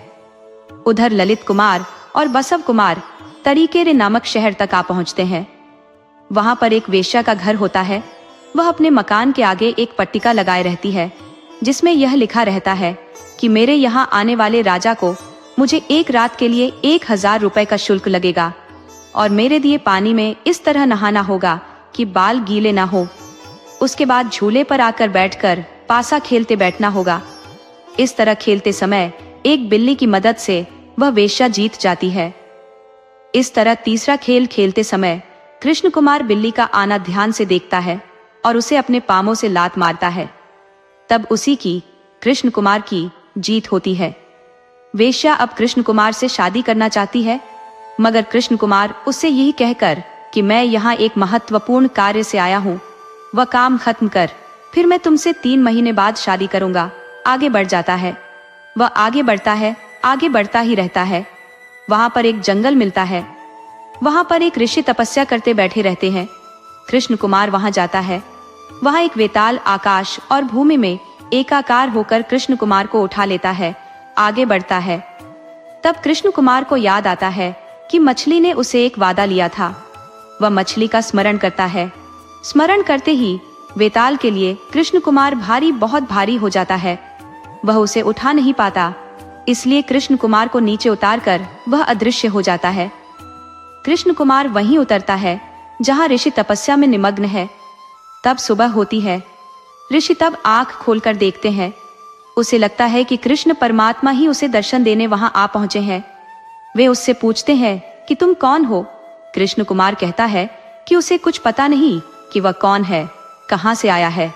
ऋषि कहते हैं कि तुम्हारी वजह से मेरा तपोभंग हुआ, मगर कुछ बात नहीं, तुम अपना सही परिचय दो। तब ऋषि पर विश्वास कर कृष्ण कुमार अपनी सारी कहानी कहकर उससे विनती करता है कि जिस उद्देश्य से वह आया है वह काम पूरा करवा दें। जवाब में वह ऋषि उसे यह कहकर अगले ऋषि के पास भेजता है कि उससे यह काम नहीं हो सकता, मगर अगले ऋषि से यह काम हो सकता है। याद रखना कि उससे तुम नहीं बोल सकते। वह साधारण से ऋषि नहीं। उसकी रक्षा के लिए सांप, राक्षस, बाघ, भालू बैठे रहते हैं। उनसे बचकर ऋषि के पास नहीं जा सकते। उनसे बचने के लिए मैं तुम्हें 3 रत्न मंत्र पोषित करके दूंगा। उसे ले जाकर मेरे सुझाव अनुसार तुम्हें उपयोग करना होगा। जंगल में आगे बढ़ने पर सांप आता है, तब 1 रत्न डालना। वहां आगे बढ़ने पर राक्षस गण आते हैं, तब 1 रत्न डालना। फिर बाघ, भालू आते हैं, तब 3रा रत्न डालना। इस तरह सबके अदृश्य होने पर 2 पत्थर रखकर मेरे द्वारा दिए गए अक्षय पात्र में चावल डालकर पानी डालकर पकाते रहना। इतना कह ऋषि उसे भेजता है। वह आगे जाकर वही सब करता है जैसे ऋषि ने समझाया था।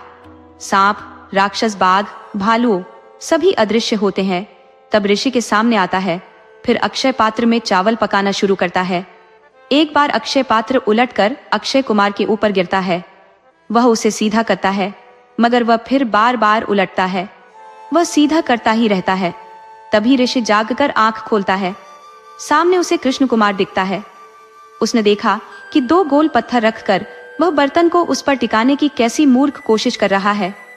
वह कहता है, बेटे 3 पत्थर रख चूल्हा बनाओ, तब बर्तन में चावल डालो। कृष्ण कुमार कहता है, स्वामी जी, मैं आपके आदेश का पालन कर सकता हूँ, मगर मुझे भूख नहीं लगी है। मैं एक सपने को साकार बनाने का उद्देश्य लेकर यहाँ आया हूँ। मुझ में इतनी ताकत नहीं है। मैं आपकी मदद मांगने यहाँ आया हूँ। ऋषि उसकी बात पूरी तरह सुनकर कहते हैं, बेटा, मैं यह काम नहीं कर सकता, पर मेरे निर्देश का पालन करो। मैं तुम्हें 3 रत्नों से मंत्रित कर दूंगा। उन्हें लेकर तुम आगे बढ़ो तो एक कचनार का पेड़ तुम्हें दिखाई देगा। उस पेड़ की बगल में कांच का कुआं है। उसकी बगल में एक बड़ा सा बरगद का पेड़ है। वहां एक राक्षस है। मेरा नाम लेकर उसमें 1 रत्न डालो तो राक्षस के कष्ट से तुम पार हो जाओगे। तब उस कुएं में उतरने पर तुम्हें नाग कन्याएं मिलेंगी। वे अगर तुम्हें 1 तक देखेंगी तो तुम मर जाओगे। इसीलिए मैं तुम्हें याद दिला रहा हूं कि तुम उसके अंदर 1 रत्न डाल देना। तब सब ठीक हो जाएगा और अपना काम निपटा कर आ जाओगे। ये कहकर ऋषि उसे आशीर्वाद देता है। तब कृष्ण कुमार आगे बढ़ता है, बढ़ता ही जाता है। फिर ऋषि के निर्देशानुसार कचनार का पेड़, कांच का कुआं, फिर रत्न उड़ेलता है। राक्षस के मुंह में रत्न डालकर कुएं में उतरता है। फिर उधर से एक इंसान की आवाज आती है। फिर नाग कन्याएं, वे कपड़े उतारती रहती हैं। वे एक इंसान की गंध की बात कहती है। फिर 3रा रत्न भी वह वहां डालता है। नाग कन्याएं कृष्ण कुमार को खूब प्यार देती है। फिर उसके साथ वे पासे खेलती हैं। कृष्ण कुमार उनसे यह वचन लेकर कि खुद के जीतने पर कन्याएं उसकी इच्छा की पूर्ति करेंगी या उल्टा खुद के हार जाने पर वह उनकी इच्छा का पालन करेगा, खेलता है। कृष्ण कुमार एक दिन उनसे जोर देकर कहता है कि मुझे कोई काम चाहिए। तब कन्याएं उसे कहती है कि हम उसे 3 रत्न देंगी। हमारी बात मानकर रत्नों का उपयोग करने पर वे तुम्हारे सपने को साकार बनाकर देंगी। वे कहती है, पहले तुम हमें काट कर फेंक दो। वह उनके आदेश का पालन करता है। नाग कन्याओं को मुक्ति मिलती है। राजा का सपना साकार होता है। इधर ललित कुमार और बसव कुमार भी नाग कन्याओं को ढूंढते हुए उसी जगह आ पहुंचते हैं। तभी नाग कन्याएं एक माया महल रचती है। वहां पर तीनों भाइयों की भेंट होती है। तीनों मिलकर मैसूर शहर लौटते हैं। राजा को उसके सपने का सच्चा स्वरूप दिखाते हैं। सभी मिलकर खुश होते हैं। दोस्तों, आपको कहानी कैसी लगी? अपने सुझाव कमेंट करना न भूले। तो चलिए आज की अगली कहानी शुरू करते हैं। एक समय की बात है, एक राजा था जिसके 7 पुत्र थे। उनमें से बड़े 6 पुत्रों को उसने अलग अलग राज्यों का सामंत नियुक्त किया था। सबसे छोटा पुत्र अपनी माँ के पास रहता था। एक दिन उस छोटे बेटे ने अपनी माँ से पूछा, माँ, मेरे भाई कहाँ गए हैं?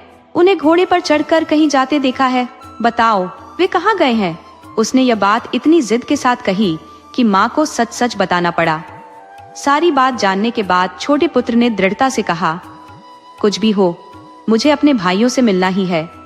वह अपने घोड़े पर सवार हुआ और भाइयों की ओर चल पड़ा। उसी दौरान बड़े भाई भी अपने घर लौट रहे थे। रास्ते में सभी भाइयों का आमना सामना हो गया।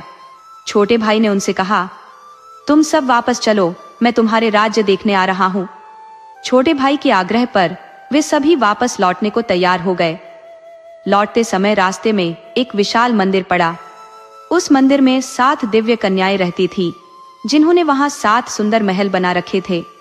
उन कन्याओं का ऐसा स्वभाव था कि जो भी यात्री वहां आता वे उसकी 3 महीनों तक सेवा करती और फिर 3 माह पूरे होते ही उसे अपनी काली मां को बलि चढ़ा देती। छोटा भाई अपने भाइयों को इसी मंदिर में ले आया। बड़े भाई अपनी मां से मिलने की जल्दी में थे। उन्होंने छोटे भाई से कहा, हम मंदिर देख चुके हैं, अब घर लौटना चाहिए। मां हमारी प्रतीक्षा में घबराती होगी। छोटे में अनुभव की कमी थी, विवेक भी नहीं था। वह तुरंत लौटने को तैयार न हुआ। कहने लगा, हमें मंदिर को ठीक से देखना है भैया, अभी रुक जाओ। फिर मंदिर में वे 7 देव कन्याएं भी आ गईं। इन लोगों के बारे में सारी जानकारी लेकर इन्हें घोड़ों से नीचे उतरवा लिया। 7 लोगों के घोड़ों को पत्थर बना दिया। 7 देव कन्याओं ने इन 7 राजकुमारों को आपस में बांट लिया। ये सावधानी भी बरती कि इन 7 भाइयों में से कोई भी आपस में एक दूसरे को नहीं देख पाए। इस तरह 2 महीने बीत गए। बड़े राजकुमार को अब चिंता होने लगी। उसको इस बात की चिंता हुई कि आपस में भाई लोग एक दूसरे का चेहरा भी नहीं देख पा रहे हैं, यहाँ आकर फंस गए हैं। माता पिता को इसकी जानकारी भी नहीं कि हम लोग कहाँ हैं। उसने जाकर छोटी देवकन्या के पांवों पर झुककर विनती की कि अब हम लोगों को जाने दो, नहीं तो मैं आत्महत्या कर लूंगा। इस पर उसने कहा कि मैं अपना राज खोल दूंगी तो फिर मेरी बहनें मेरी मरम्मत करेंगी। कल को पूरे 3 महीने हो जाएंगे। कल काली माँ को तुम लोगों की बलि चढ़ाएंगे। किसी तरह कोशिश करके तुम लोग भाग जाओ। इस पर भी वह चुप न हुआ, विनती करता ही रहा। फिर अंत में उस छोटी देवकन्या ने कहा, कल तुम लोगों को यहाँ आए 3 महीने हो जाएंगे और तुम लोगों को काली माँ की आहुति में बलि दे देंगे। किसी भी तरह कोशिश करके अपने को बचाकर निकल जाओ। उसने फिर पूछा, उपाय तो बताओ। मैं मुसीबत में फंसूं या मेरी बहनें मुझे खत्म कर देंगी, इस बात की चिंता नहीं, मगर तुम लोग बलि चढ़ने से बच जाओ। कहकर 7 नींबू हाथ में उठाए, उन्हें मंत्रित कर उसके हाथ में देकर कहा, ये नींबू अपने पास रखो और इन्हें 7 पत्थर बने घोड़ों के सिर पर फोड़ो तो वे सजीव हो उठेंगे। फिर उसने शिकाकाई के बीज, कोयला और रेत हाथ में उठाकर उन्हें भी मंत्रित कर उसके हाथ में दिया। कहा, अपने भाइयों के घोड़ों को आगे कर तुम उनका पीछा करो, मगर एक बात है, हम लोग जब तक काली माँ की पूजा कर देवेंद्र को प्रणाम कर यह लौटे नहीं, उससे पहले तुम्हें यह काम कर देना चाहिए। 7 देव कन्याएं देवेंद्र के दरबार में नर्तन कर नमस्कार कर लौटने को थी कि उससे भी पहले 7 राजकुमार काली मंदिर पहुंच गए। काली माँ इन लोगों को देखकर तुरंत हंस पड़ी। मंदिर में तंगे मुंडों को दिखाकर, तुम लोगों का भी यही हाल होगा, कह दया दिखाई। इन लोगों ने उससे विनती की, माँ तुम्हें हम लोगों के प्रति सहानुभूति हो तो कृपया दरवाजा खोलो। देवी ने दरवाजा खोल दिया, पर टेन के सभी मुंड इन लोगों को देखकर हंसे। इन लोगों की नकल उतारकर कहा, देखो बड़े बड़े राजा और शूर से अति शूर वीरादि वीरों की जो हालत बनी, तैयार रहो, तुम लोगों का भी यही हाल होगा। 7 राजकुमारों ने काली माँ को प्रणाम अर्पित किया, फिर घोड़ों पर नींबू फोड़े।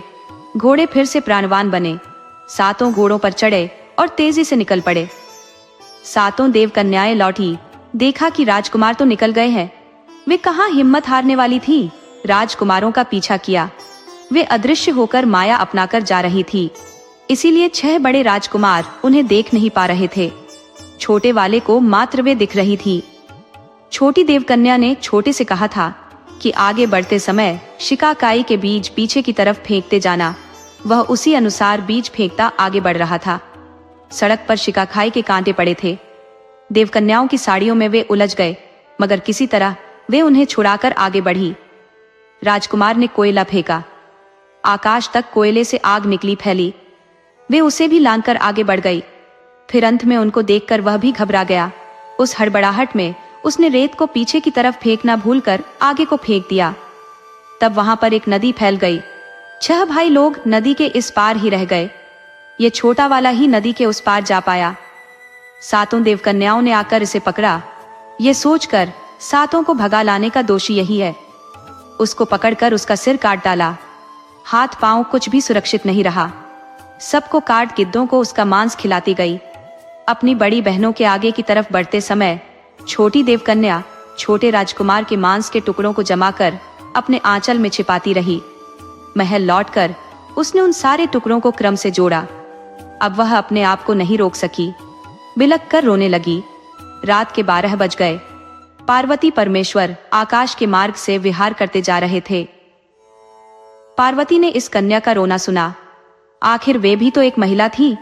उसे इस पर दया हुआ आई। इसके पास पहुंचकर इसकी ठुड्डी पर हथेली रख पूछा, तुम कौन हो बेटी? तुम पर कौन सी विपदा आई है, बता। तब देवकन्या ने पार्वती के आगे अपना दुखड़ा सुनाया। पूछा, इसे प्राण देने वाले परमात्मा कौन है? पार्वती जी परमेश्वर के पास उसे ले आई और विनती कर देवकन्या की मांग पूरी करने को कहा। परमेश्वर ने उसे फिर से जीवन दान दिया और अपने रथ पर चढ़कर कैलाश लोक चले गए। छोटे राजकुमार का अब छोटी देवकन्या पर अपार प्रेम बना। उसने कहा, तुमने मुझे प्राणदान दिया, अब मैं तुम्हें छोड़कर अलग नहीं रह सकता। मेरी सारी संपदा तुम ही हो। छोटे राजकुमार की ये बातें सुनकर छोटी देवकन्या को अपनी बड़ी बहनों की कल्पना कर बहुत डर लगा। तब भी कुछ समय के लिए सबकी आंख बचाकर उसकी देखभाल की, यहाँ तक कि देवेंद्र के यहाँ भी नहीं गई। तब देवेंद्र ने 6 कन्याओं से पूछा, माणिक्य नाम की मेरी छोटी बेटी कहाँ गई? आजकल वह क्यों नहीं आ रही है? बात छोटी को सुनाई दी तो वह सावधान होकर जलक्रीड़ा कर सबके अंत में राजा देवेंद्र के पास पहुंची। इस पर देवेंद्र को बड़ी देवकन्याओं पर गुस्सा आया।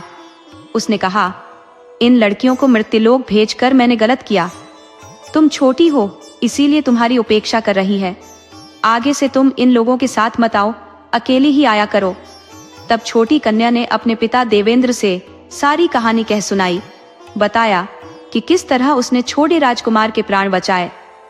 सुनकर देवेंद्र ने उससे कहा कि तुमने अच्छा किया, अब उसे तुम ही छिपा कर रखो, अपनी बहनों को इसकी खबर नहीं लगने देना। इस प्रकार कुछ दिन और बीते। राजकुमार को अपने शहर की याद आई। उसने देवकन्या से कहा, मुझे यहाँ आकर बहुत दिन हो गए, अब मुझे लौटना होगा। छोटी कन्या ने कहा, ठीक है, अब मैं तुम्हें सुरक्षित भेज दूंगी। इस पर राजकुमार ने यह कहा, नहीं, मैं तुम्हें यहाँ अकेली रहने न दूंगा, मैं तुमसे शादी करूंगा।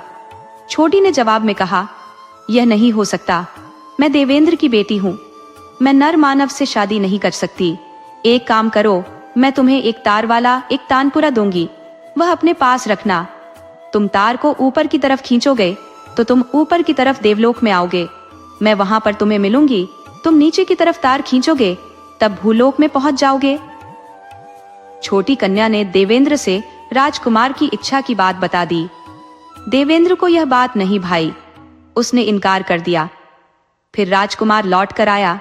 शहर के पास आकर उसने अपने भाइयों को गडेरियों से संदेश भेजा कि उसने देवकन्या से शादी की है, वे आकर उसे ले जाए।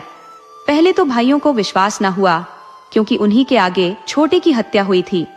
संदेश की परीक्षा करने के उद्देश्य से वे सब आते हैं। आकर अपने छोटे भाई को देखकर संतुष्ट होते हैं। पूछते हैं कि देवकन्या कहाँ है। वह जवाब में कहता है, मैं तुम लोगों को दिखाऊंगा, थोड़ा समय चाहिए। उन भाइयों की एक छोटी बहन थी। छोटे राजकुमार ने महल के एक कमरे में एक तार को छिपाकर रखा था। एक दिन ऐसा हुआ कि राजकुमार कहीं बाहर गया हुआ था और तभी कौतूहलवश राजकुमारी ने राजकुमार का वह कमरा खोलकर एक तार को उठाकर बजा दिया। वास्तव में छोटे राजकुमार को छोड़कर और कोई उसे इस्तेमाल नहीं कर सकता था। जैसे ही राजकुमारी ने तार खींचा, देवकन्या को बाहर आना ही था, आ गई। राजकुमारी के तार खींचने से उसे गुस्सा आया। उसने राजकुमारी से कहा, तुम अपने भाई से कहो कि अब देवकन्या कभी नहीं आएगी। इतना कहकर देवकन्या चली गई। राजकुमार महल लौट आया। अपने कमरे में बैठकर खुश होकर उसने एक तार को खींचा। देवकन्या नहीं आई। उसको आश्चर्य और दुख एक साथ हुआ। उलटा गिरकर रोने लगा। अपनी माँ से पूछा कि कमरे का दरवाजा किसने खोला था। सारी बात जानकर वह दोबारा घोड़े पर चढ़कर गया। 8 दिनों में वह किसी तरह देवकन्या के पास पहुंचा और उसे ले आया। सभी के आगे उससे शादी कर सुख से बहुत समय तक राज करता रहा। दोस्तों, आपको कहानी कैसी लगी अपने सुझाव कमेंट करना न भूले। तो चलिए आज की अगली कहानी शुरू करते हैं।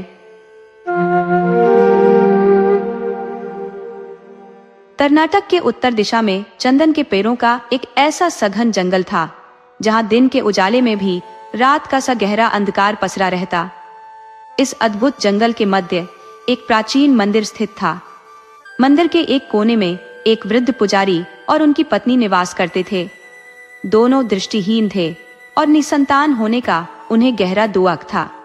उनके लिए जंगल की घनी छाया या अंधकार कोई मायने नहीं रखता था, लेकिन सूरज की किरणों से वंचित होने के कारण वहां के फलदार वृक्ष सूखने लगे थे। पुजारी की पत्नी के लिए 2 वक्त का भोजन जुटाना भी कठिन होता जा रहा था।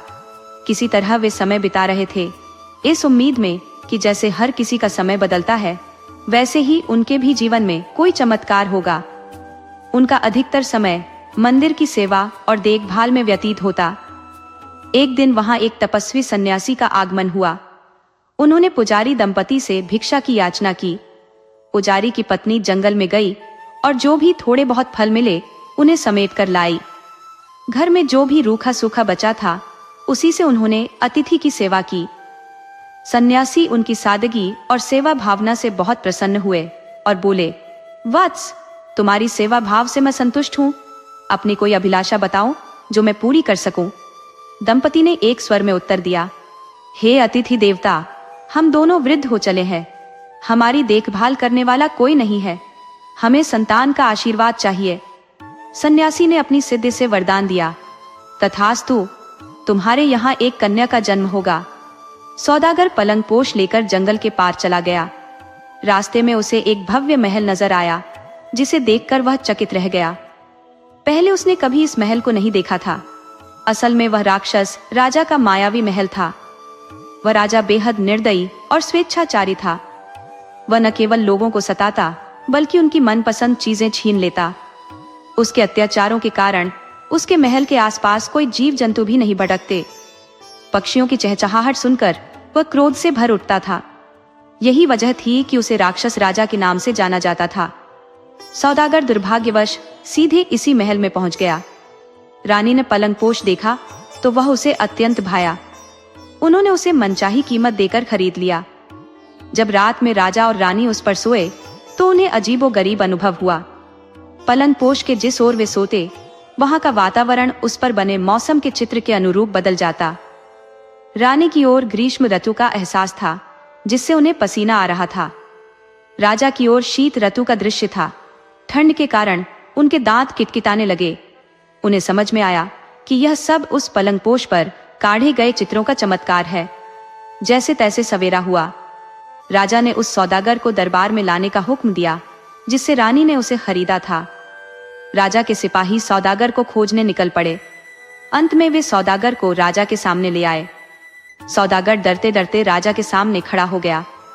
राजा ने पूछा, तुम यह पलंगपोश कहां से लाए? सौदागर बोला, चंदन के जंगल के बीच में एक प्राचीन मंदिर है। उसी मंदिर के अंधे पुजारी की कन्या ने इसे बनाया। मैंने उससे ही इसे खरीदा था। राजा तो राक्षस था ही। उसके मन में यह बात आई कि जिसके हाथ की कशीदाकारी इतनी सुंदर है, वह स्वयं कितनी सुंदर होगी। मैं तो उसे अपनी रानी बनाऊंगा। उसने सैनिकों को आदेश दिया, तुम्हें पता नहीं कि हमारे राज्य में इतना अच्छा काम करने वाली लड़की रहती है। जाओ, उस पुजारी की कन्या को हमारे सामने लेकर आओ। सैनिक जब जंगल के मंदिर में पहुंचे तो अक्का अपने माता पिता को भोजन परोस रही थी। सैनिकों ने अक्का को राजा का आदेश सुनाया, ए लड़की, झटपट तैयार हो जाओ। राजा ने तुम्हें राजमहल में बुलाया है। अक्का ने पूछा, पर मुझे क्यों? बस कोई सवाल मत करो, जल्दी चलो। अक्का ने कुछ सोचा और उत्तर दिया, मैं अभी अपने अम्मा अप्पा को भोजन करा रही हूँ। इसके बाद मुझे उनके लिए संध्या के भोजन की व्यवस्था भी करनी है। ये सब करने के बाद ही मैं आप लोगों के साथ चल लूंगी। सैनिकों ने उसकी एक न सुनी। वे उसे जबरदस्ती उठाकर ले आए। राजा ने जब अक्का को देखा तो उसकी सुंदरता पर चकित रह गया। उसने तुरंत उसके सामने विवाह का प्रस्ताव रखा। उसका हाथ पकड़कर चूमते हुए बोला, तुम्हारे हाथों में जादू है। तुम्हारी उंगलियां कितनी कोमल है। तुम इतनी सुंदर हो, इतनी अच्छी खड़ाई करती हो। अब तक मुझे तुम्हारे बारे में पता क्यों नहीं चला? मैं तुमसे अभी विवाह करना चाहता हूँ। अक्का निर्भीक और निडर थी। उसने अपना हाथ जोर से छुड़ाते हुए कहा, व्यर्थ की बातें मत करो, मुझे घर जाने दो। मेरे अंधे माता पिता मेरी राह देख रहे होंगे, मुझे घर में बहुत काम है। राजा कहाँ मानने वाला था। उसे तो कोमलांगी अक्का को अपनी दुल्हन बनाने की धुन सवार थी। उसने अक्का को कैद कर लिया। अक्का बहुत रोई, गिड़गिड़ाई, पर राजा न माना। राजा की पहली रानी ने अपने पति को समझाने की कोशिश की तो राक्षस राजा को गुस्सा आया। उसने रानी को भी कैद में डाल दिया। राक्षस राजा बार बार अक्का के सामने विवाह का प्रस्ताव रखता और अक्का उसे ठुकरा देती। समय बीतने के साथ ही बंदी कोमलांगी की चिंता बढ़ती जा रही थी। वह अपने माता पिता को याद करके विलाप करने लगी। बार बार कहने सुनने पर भी अक्का ने उस राजा की बात न मानी। अंत में उस दुराचारी राजा को एक युक्ति सूझी। उसने बेल बूटे बनाने की पूरी सामग्री अक्का को देते हुए कहा, मुझे बहुत दिन हुए कोई मुर्गा देखे हुए। तुम मेरे लिए 7 दिनों के अंदर ऐसा मुर्गा काट कर दो जो बिल्कुल सजीव लगे। ऐसा कर सको तो तुम आजाद हो जाओगी। भूखी प्यासी रहकर अक्का ने मुर्गा बनाना शुरू किया। 7वें दिन काम पूरा हुआ। अक्का को अपने माता पिता की याद आ रही थी। इसी सोच में इसके हाथ में सुई चुभ गई। उंगली से खून बहने लगा। खून की एक बूंद मुर्गे की कलगी पर पड़ी तो मुर्गे ने उसे मोती समझकर मुंह में डाला। उसी समय वह सचमुच जीवित होकर इधर उधर उड़ने लगा। राजा 8वें दिन मुर्गा देखने गया। एक मुर्गे को इधर उधर कूदते फांदते देखकर राजा को आश्चर्य तो हुआ, पर उसके मन में बेईमानी आ गई। उसने सोचा, यदि मैंने मान लिया कि यह धागे से कढ़ाई करके बनाया गया मुर्गा है तो यह सुंदर कोमलांगी कन्या लौट जाएगी और मुझसे विवाह न करेगी। वह अक्का को अपनी ओर खींचकर बोला, यह मुर्गा तो पहले से ही महल के आसपास घूमता फिरता था। तुम्हारा कशीदेकारी वाला मुर्गा कहाँ है? राजा की बात सुनकर मुर्गे को बहुत गुस्सा आया। वह जोर जोर से बांध देते हुए इधर उधर कूदने लगा। इस पर भी राजा ने अक्का को नहीं छोड़ा तो मुर्गा राजा की दाढ़ी पर झपटा और उसे नोचने लगा। राजा ने अक्का को छोड़ते हुए कहा, अभी तो मैं तुम्हें छोड़ देता हूँ, तुम्हें 1 हफ्ते का समय देता हूँ। इस बीच हमारे लिए जंगल में घूमता नाचता मोर बनाकर दो, तभी तुम्हें छोड़ूंगा, नहीं तो जिंदगी भर तुम्हें यहीं कैद में रहना होगा। तुम्हारे अंधे माता पिता को भी कैद में डाल दूंगा। बेचारी अक्का रात दिन लगकर फिर से मोर बनाने में जुट गई। 7 दिनों में मोर बन गया। अक्का को अपने माता पिता की याद आई तो आंखों से आंसू बहने लगे। उसने अपने आंसुओं से एक लकीर खींची ही थी कि तभी राक्षस राजा आया। उसने देखा कि अक्का का बनाया मोर इतना सजीव था कि लग रहा था जैसे वह सचमुच नाच रहा है। इस पर भी राजा का मन नहीं भरा। वह बोला, यह कोई मोर है? यह तो सांप जैसा है। मैंने तुम्हें मोर बनाने को कहा था। अब या तो यहीं बंदी रहो या मुझसे विवाह के लिए हाँ करो। अक्का ने जब यह सुना तो आंसुओं से बनाई लकीर की ओर देखा। देखते ही देखते वह लकीर सचमुच के सांप में बदल गई। अगले ही क्षण उस सांप ने राक्षस राजा को डस लिया। राक्षस राजा मर गया। राजा के मरते ही लकीर सूख गई और सांप अदृश्य हो गया। अक्का ने राजा की पहली रानी को कैद से छुड़ाकर राक्षस राजा का राज्य उन्हें सौंप दिया। कढ़ाई वाला मोर सजीव मोर बनकर अक्का और उसके माता पिता को पीठ पर बैठाकर आसमान में उड़ गया। इसके बाद अक्का को किसी ने नहीं देखा। लोगों का विश्वास है कि अक्का आसमान में आज भी उसी तरह सुंदर सुंदर कशीदाकारी करती रहती है, जो हमें वर्ष के बाद आसमान में रंग बिरंगे इंद्रधनुष के रूप में दिखाई देती है। दोस्तों, आपको कहानी कैसी लगी? अपने सुझाव कमेंट करना न भूले। तो चलिए आज की अगली कहानी शुरू करते हैं।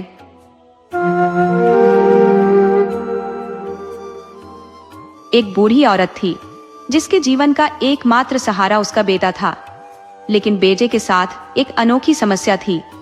रात के समय उसकी दृष्टि पूरी तरह से समाप्त हो जाती थी। इस विचित्र दुर्बलता को बूढ़ी माँ ने बड़ी चतुराई से दुनिया से छुपाए रखा। उसने कई जोड़ तोड़कर एक सुयोग्य लड़की से बेटे का रिश्ता तय किया। लड़की सुंदर, संस्कारी और भले घराने की थी, लेकिन यह रहस्य कब तक छिपा रह सकता था? शादी के बाद पहला बड़ा त्योहार आया, दिवाली। लड़की के मायके से परंपरा अनुसार न्योता आया। इस अवसर ने बूढ़ी माँ की चिंता बढ़ा दी। उसने बेटे को सख्त हिदायत दी, बेटा ध्यान रखना, रात के समय तुम्हारी आंखें काम नहीं करती और यह बात तुम्हारी ससुराल वालों को मालूम नहीं है। वहां रात को कहीं बाहर न जाना। सूरज ढलने से पहले ससुराल पहुंचने की कोशिश करना और याद रखना केवल एक दिन रुककर ही लौट आना। माँ की नसीहत के मुताबिक बेटा जल्दी जल्दी ससुराल की ओर रवाना हुआ, लेकिन कितना भी तेज चलता सूरज की रफ्तार को पछाड़ नहीं सका। आखिरकार अंधेरा घिरने से पहले वह वहां नहीं पहुंच सका। जैसे जैसे अंधेरा गहराता गया उसकी दृष्टि मद्दम होती गई। परेशान होकर उसने एक जगह ठहरने का निर्णय लिया, लेकिन दुर्भाग्य ने उसका पीछा नहीं छोड़ा। वह अनजाने में अपने ससुराल के सामने पड़े कूड़े के ढेर पर बैठ गया। उसी समय उसकी सास कूड़ा फेंकने आई। गहराते अंधकार के कारण उसने उस पर ध्यान नहीं दिया और कूड़ा सीधा उसके सिर पर डाल दिया। जब वह परेशान होकर खड़ा हुआ तो उसकी सास ने गौर किया और पहचान गई कि यह तो उनका दामाद है। इस अप्रत्याशित स्थिति ने पूरे ससुराल को असमंजस में डाल दिया। ये घटना भले ही हास्यास्पद और असहज थी, पर उसने सच्चाई के उस पर्दे को हटा दिया जिसे छुपाने की कोशिश की गई थी। अब ससुराल वालों को न केवल वास्तविकता का पता चल चुका था, बल्कि उन्होंने इसे सहजता से स्वीकार भी कर लिया। जो होना था वह हो चुका, अब उसे पछताना ही था। उसने बहुत मंसूबे बना रखे थे। दामाद पहली बार घर आ रहा है तो उसकी बहुत अच्छी आवभगत करेगी, धूमधाम से त्योहार बनाएगी, रिश्तेदार और पड़ोसियों के आगे उसका सत्कार करेगी। मगर छी, ये क्या हो गया? उसको रोना आ गया। शर्म के मारे वह तेजी से घर के अंदर भाग आई।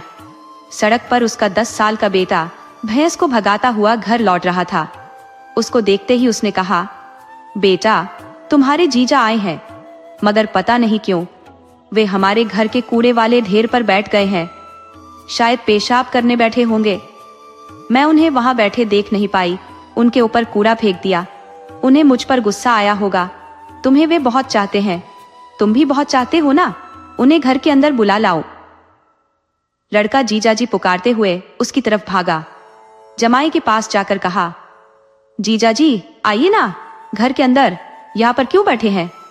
उसने उसका हाथ पकड़ा। रात का अंधा होने के बावजूद जमाई बहुत होशियार था। उसने जवाब दिया, मैं यहाँ कूड़े पर इसलिए बैठा हूँ कि जानू दो कि इसमें से कितनी गाढ़ी खाद निकलेगा। फिर मानो प्रेम से किशोर बालक के कंधे पर हाथ रखकर वह आगे बढ़ा। भैंस ने उसे घूर कर देखा।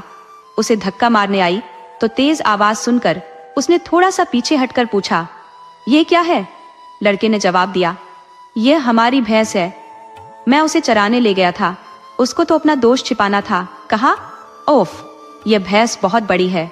फिर वो भैंस की पूंछ पकड़कर आगे बढ़ा। इस तरह आगे बढ़ने पर वह धान के भंडार के पास आई।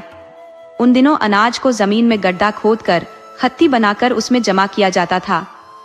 वह अंधा उस गड्ढे में गिर पड़ा। लड़के ने घबराकर पूछा, हाय जीजाजी, क्या हो गया? क्या आपको ढंग से दिखाई नहीं देता? जवाब में दामाद ने कहा, ऐसी कोई बात नहीं, मैं सिर्फ यह जानना चाहता था कि यह अनाज का भंडार कितना गहरा है।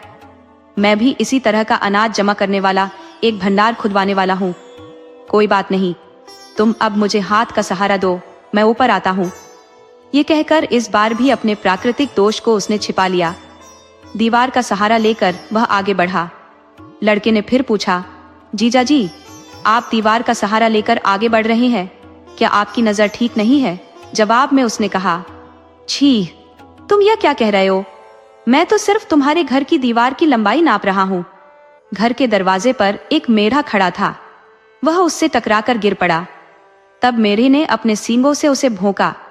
लड़के ने मेढ़े को एक छांटा दिया और जीजा को सहारा देकर उठाया। फिर पूछा, जीजाजी, आपने मेढ़े को नहीं देखा? क्यों?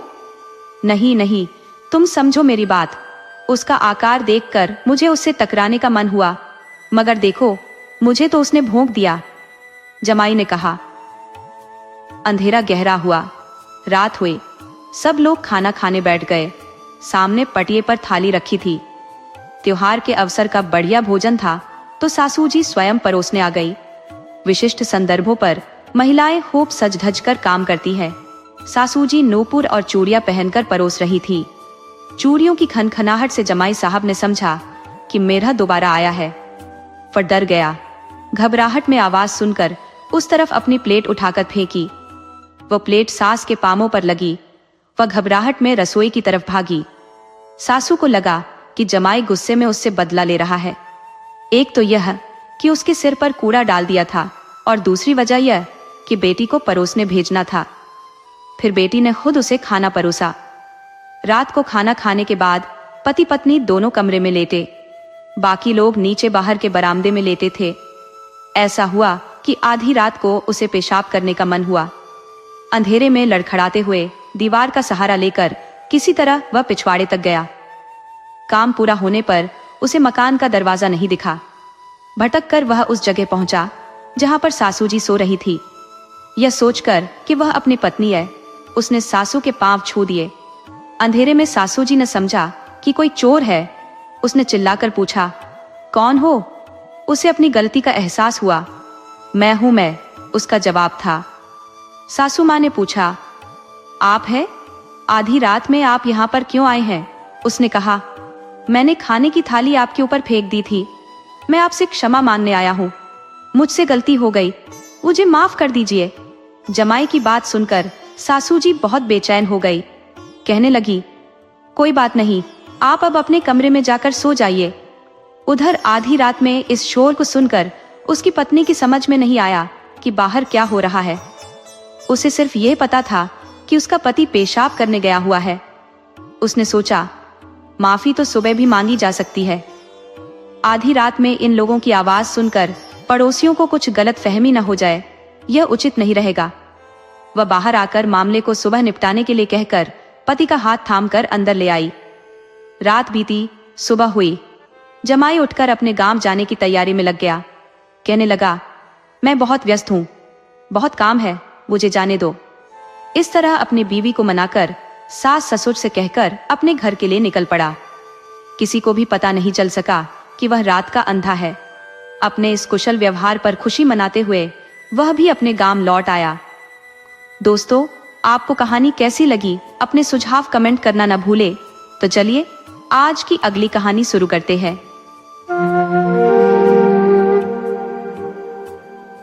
वेदराजपुर नामक एक शांत चित्त गांव था। इसी गांव में देवन्ना नाम का एक कुशल सुनार निवास करता था। उसकी 4 संतानों में बड़ा पुत्र भुजंगाचारी, दूसरा ईश्वराचारी, तीसरा आचार्यचारी और सबसे छोटा देशिवंताचारी कहलाता था। ये चारों अपनी शिल्प कला में पारंगत थे। इनमें से 3 भाई मूर्तियों का सृजन करते थे। उनके बनाए हुए शिल्प अद्वितीय होते थे, परंतु चौथा भाई देशिवंताचारी न तो कोई कार्य करता था और न ही शिल्प कला में रुचि दिखाता था। वह केवल अपने भाइयों के बनाए हुए शिल्प को निहारते हुए दिन व्यतीत करता। धीरे धीरे भाइयों को यह लगने लगा कि यह युवक निठल्ला है, घर परिवार पर बोझ है। गुस्से में आकर उन्होंने उसे घर से बाहर निकाल दिया।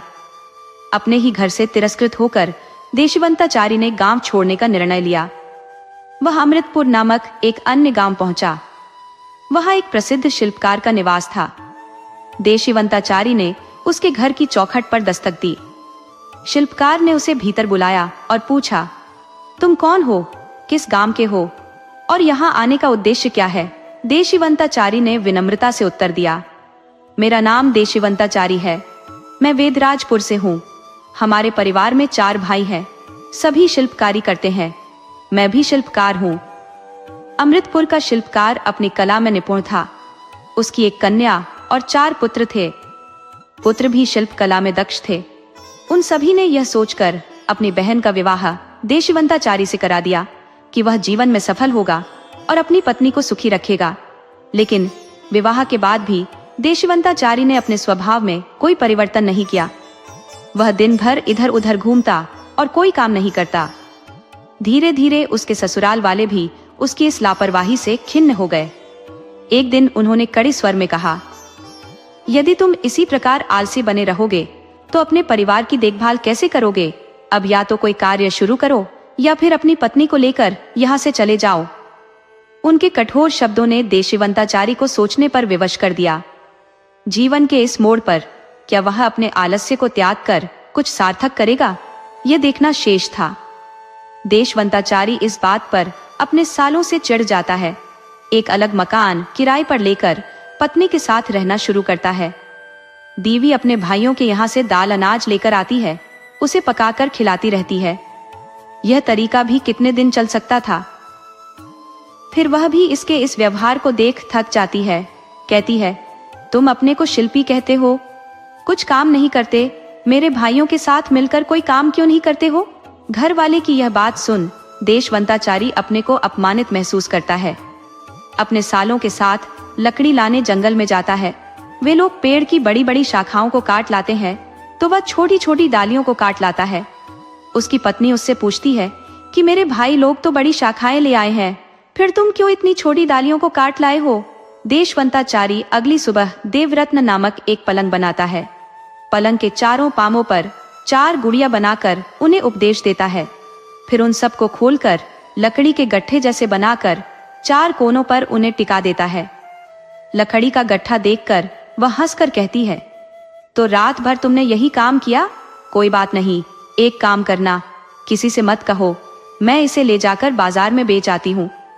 फिर देशवंताचारी अपनी पत्नी की असमर्थता को देखकर खुद ही वहां से लकड़ी को बेचने निकल जाता है। वह यह बोझ उठाकर राजमहल के रास्ते से जा रहा था। वहां एक महिला लकड़ी का गट्ठा देखकर उससे उसका भाव पूछती है। इस पर देशवंताचारी उससे कहता है, तुम यह नहीं खरीद सकती, तुम्हारे राजा अगर आकर खरीदना चाहे तो ठीक होगा। वह महाराजा के पास जाकर लकड़ी की बात कहती है। महाराजा फिर उसका अता पता पूछकर भाव पूछता है। देशवंताचारी यह कहकर कि अभी मैं भाव नहीं बताऊंगा, इस गट्ठे को खोलकर लकड़ी को संजोइए, 4 दिशाओं में 4 अमरदीप जलाकर इस पलंग की पूजा कीजिए, फिर हाथ में एक कलम पुस्तक लेकर इस पर लेट जाइएगा। उन्हें लकड़ी का गट्ठा सौंपता है।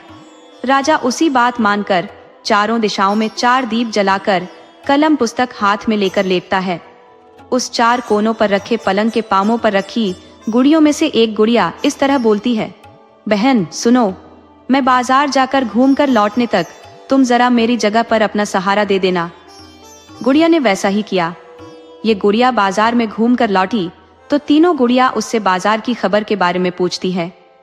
ये गुड़िया जवाब देती है कि वहां गौशाला में एक गाय थी, उसका बछड़ा गौशाला के दूसरे दरवाजे पर था। गाय उससे कहती थी कि यहीं पास में एक बां भी है, तुम वहां जाकर सो जाओगे तो तुम्हारी भूख शांत होगी। ये बात सुनकर राजा सब लिख लेता है। दूसरी गुड़िया अब कहती है, मैं अभी आ जाऊंगी, मेरे कोने पर तुम सहारा देते रहना। तब वह गुड़िया पूरे शहर में घूम आती है। उसे आगे हनुमान मंदिर दिख जाता है, वह वहीं जाती है। मंदिर के आगे 3 हाड़ी सोना रखा होता है। उसे गुड़िया देखती है। फिर वह राजमहल लौट आती है। तीनों गुड़िया उससे पूछती है कि तुमने क्या क्या देखा।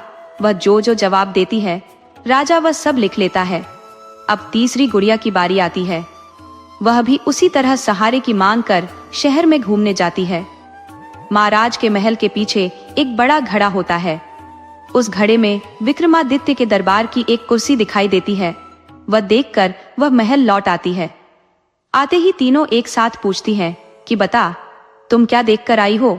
उसने जो जो देखता था वह सब तीनों गुड़ियों को कहती है। राजा वह सब लिख लेता है। अब चौथी गुड़िया की बारी थी। वह भी इसी तरह कहकर निकल जाती है, शहर घूम आती है। उसके लौटने पर बाकी गुड़िया उससे भी पहले जैसा ही प्रश्न करती है। गुड़िया ने जो जो देखा था वह सुनाती है। शहर के पूरब में एक देवता है, वह 100 फीट के भीतर है। उस देवता के आगे एक घड़ा भर दीनार है। वह चाहती है कि वहां एक मंदिर बनवाया जाए। यही बस मैंने देखा और यह सब सुनकर आई। महाराज ने वह सब लिख लिया। अगली सुबह महाराज कामगारों को ले जाकर घड़े को खुदवाता है। वहां अनमोल मोती उसे मिलते हैं। वहां से हनुमान जी के मंदिर जाता है। 3 हाड़ी सोना उसे वहां पर मिलता है। फिर राजमहल के पिछवाड़े जाकर सोने का सिंहासन निकलवाता है। फिर शहर जाकर गौशाला की बांभी के पास जाकर रत्नों को निकलवाता है। राजा अब देशवंताचारी को याद कर उसे बुलाकर मोती माणिक देकर सम्मान करता है। 12 घड़ों में जो सोने के सिक्के मिले उनसे वहां पर एक मंदिर बनवाकर देशवंताचारी को पुजारी बनाता है। यह खबर उसकी पत्नी को भी मिलती है। वह भी आती है। खबर सुनकर उसके सभी भाई उसके पास आते हैं। उसका ऐश्वर्य देखकर मूर्छित हो जाते हैं। वह उन्हें भी सोना संपदा देकर घर भेजता है। पति पत्नी सुख से जीवन जीते हैं।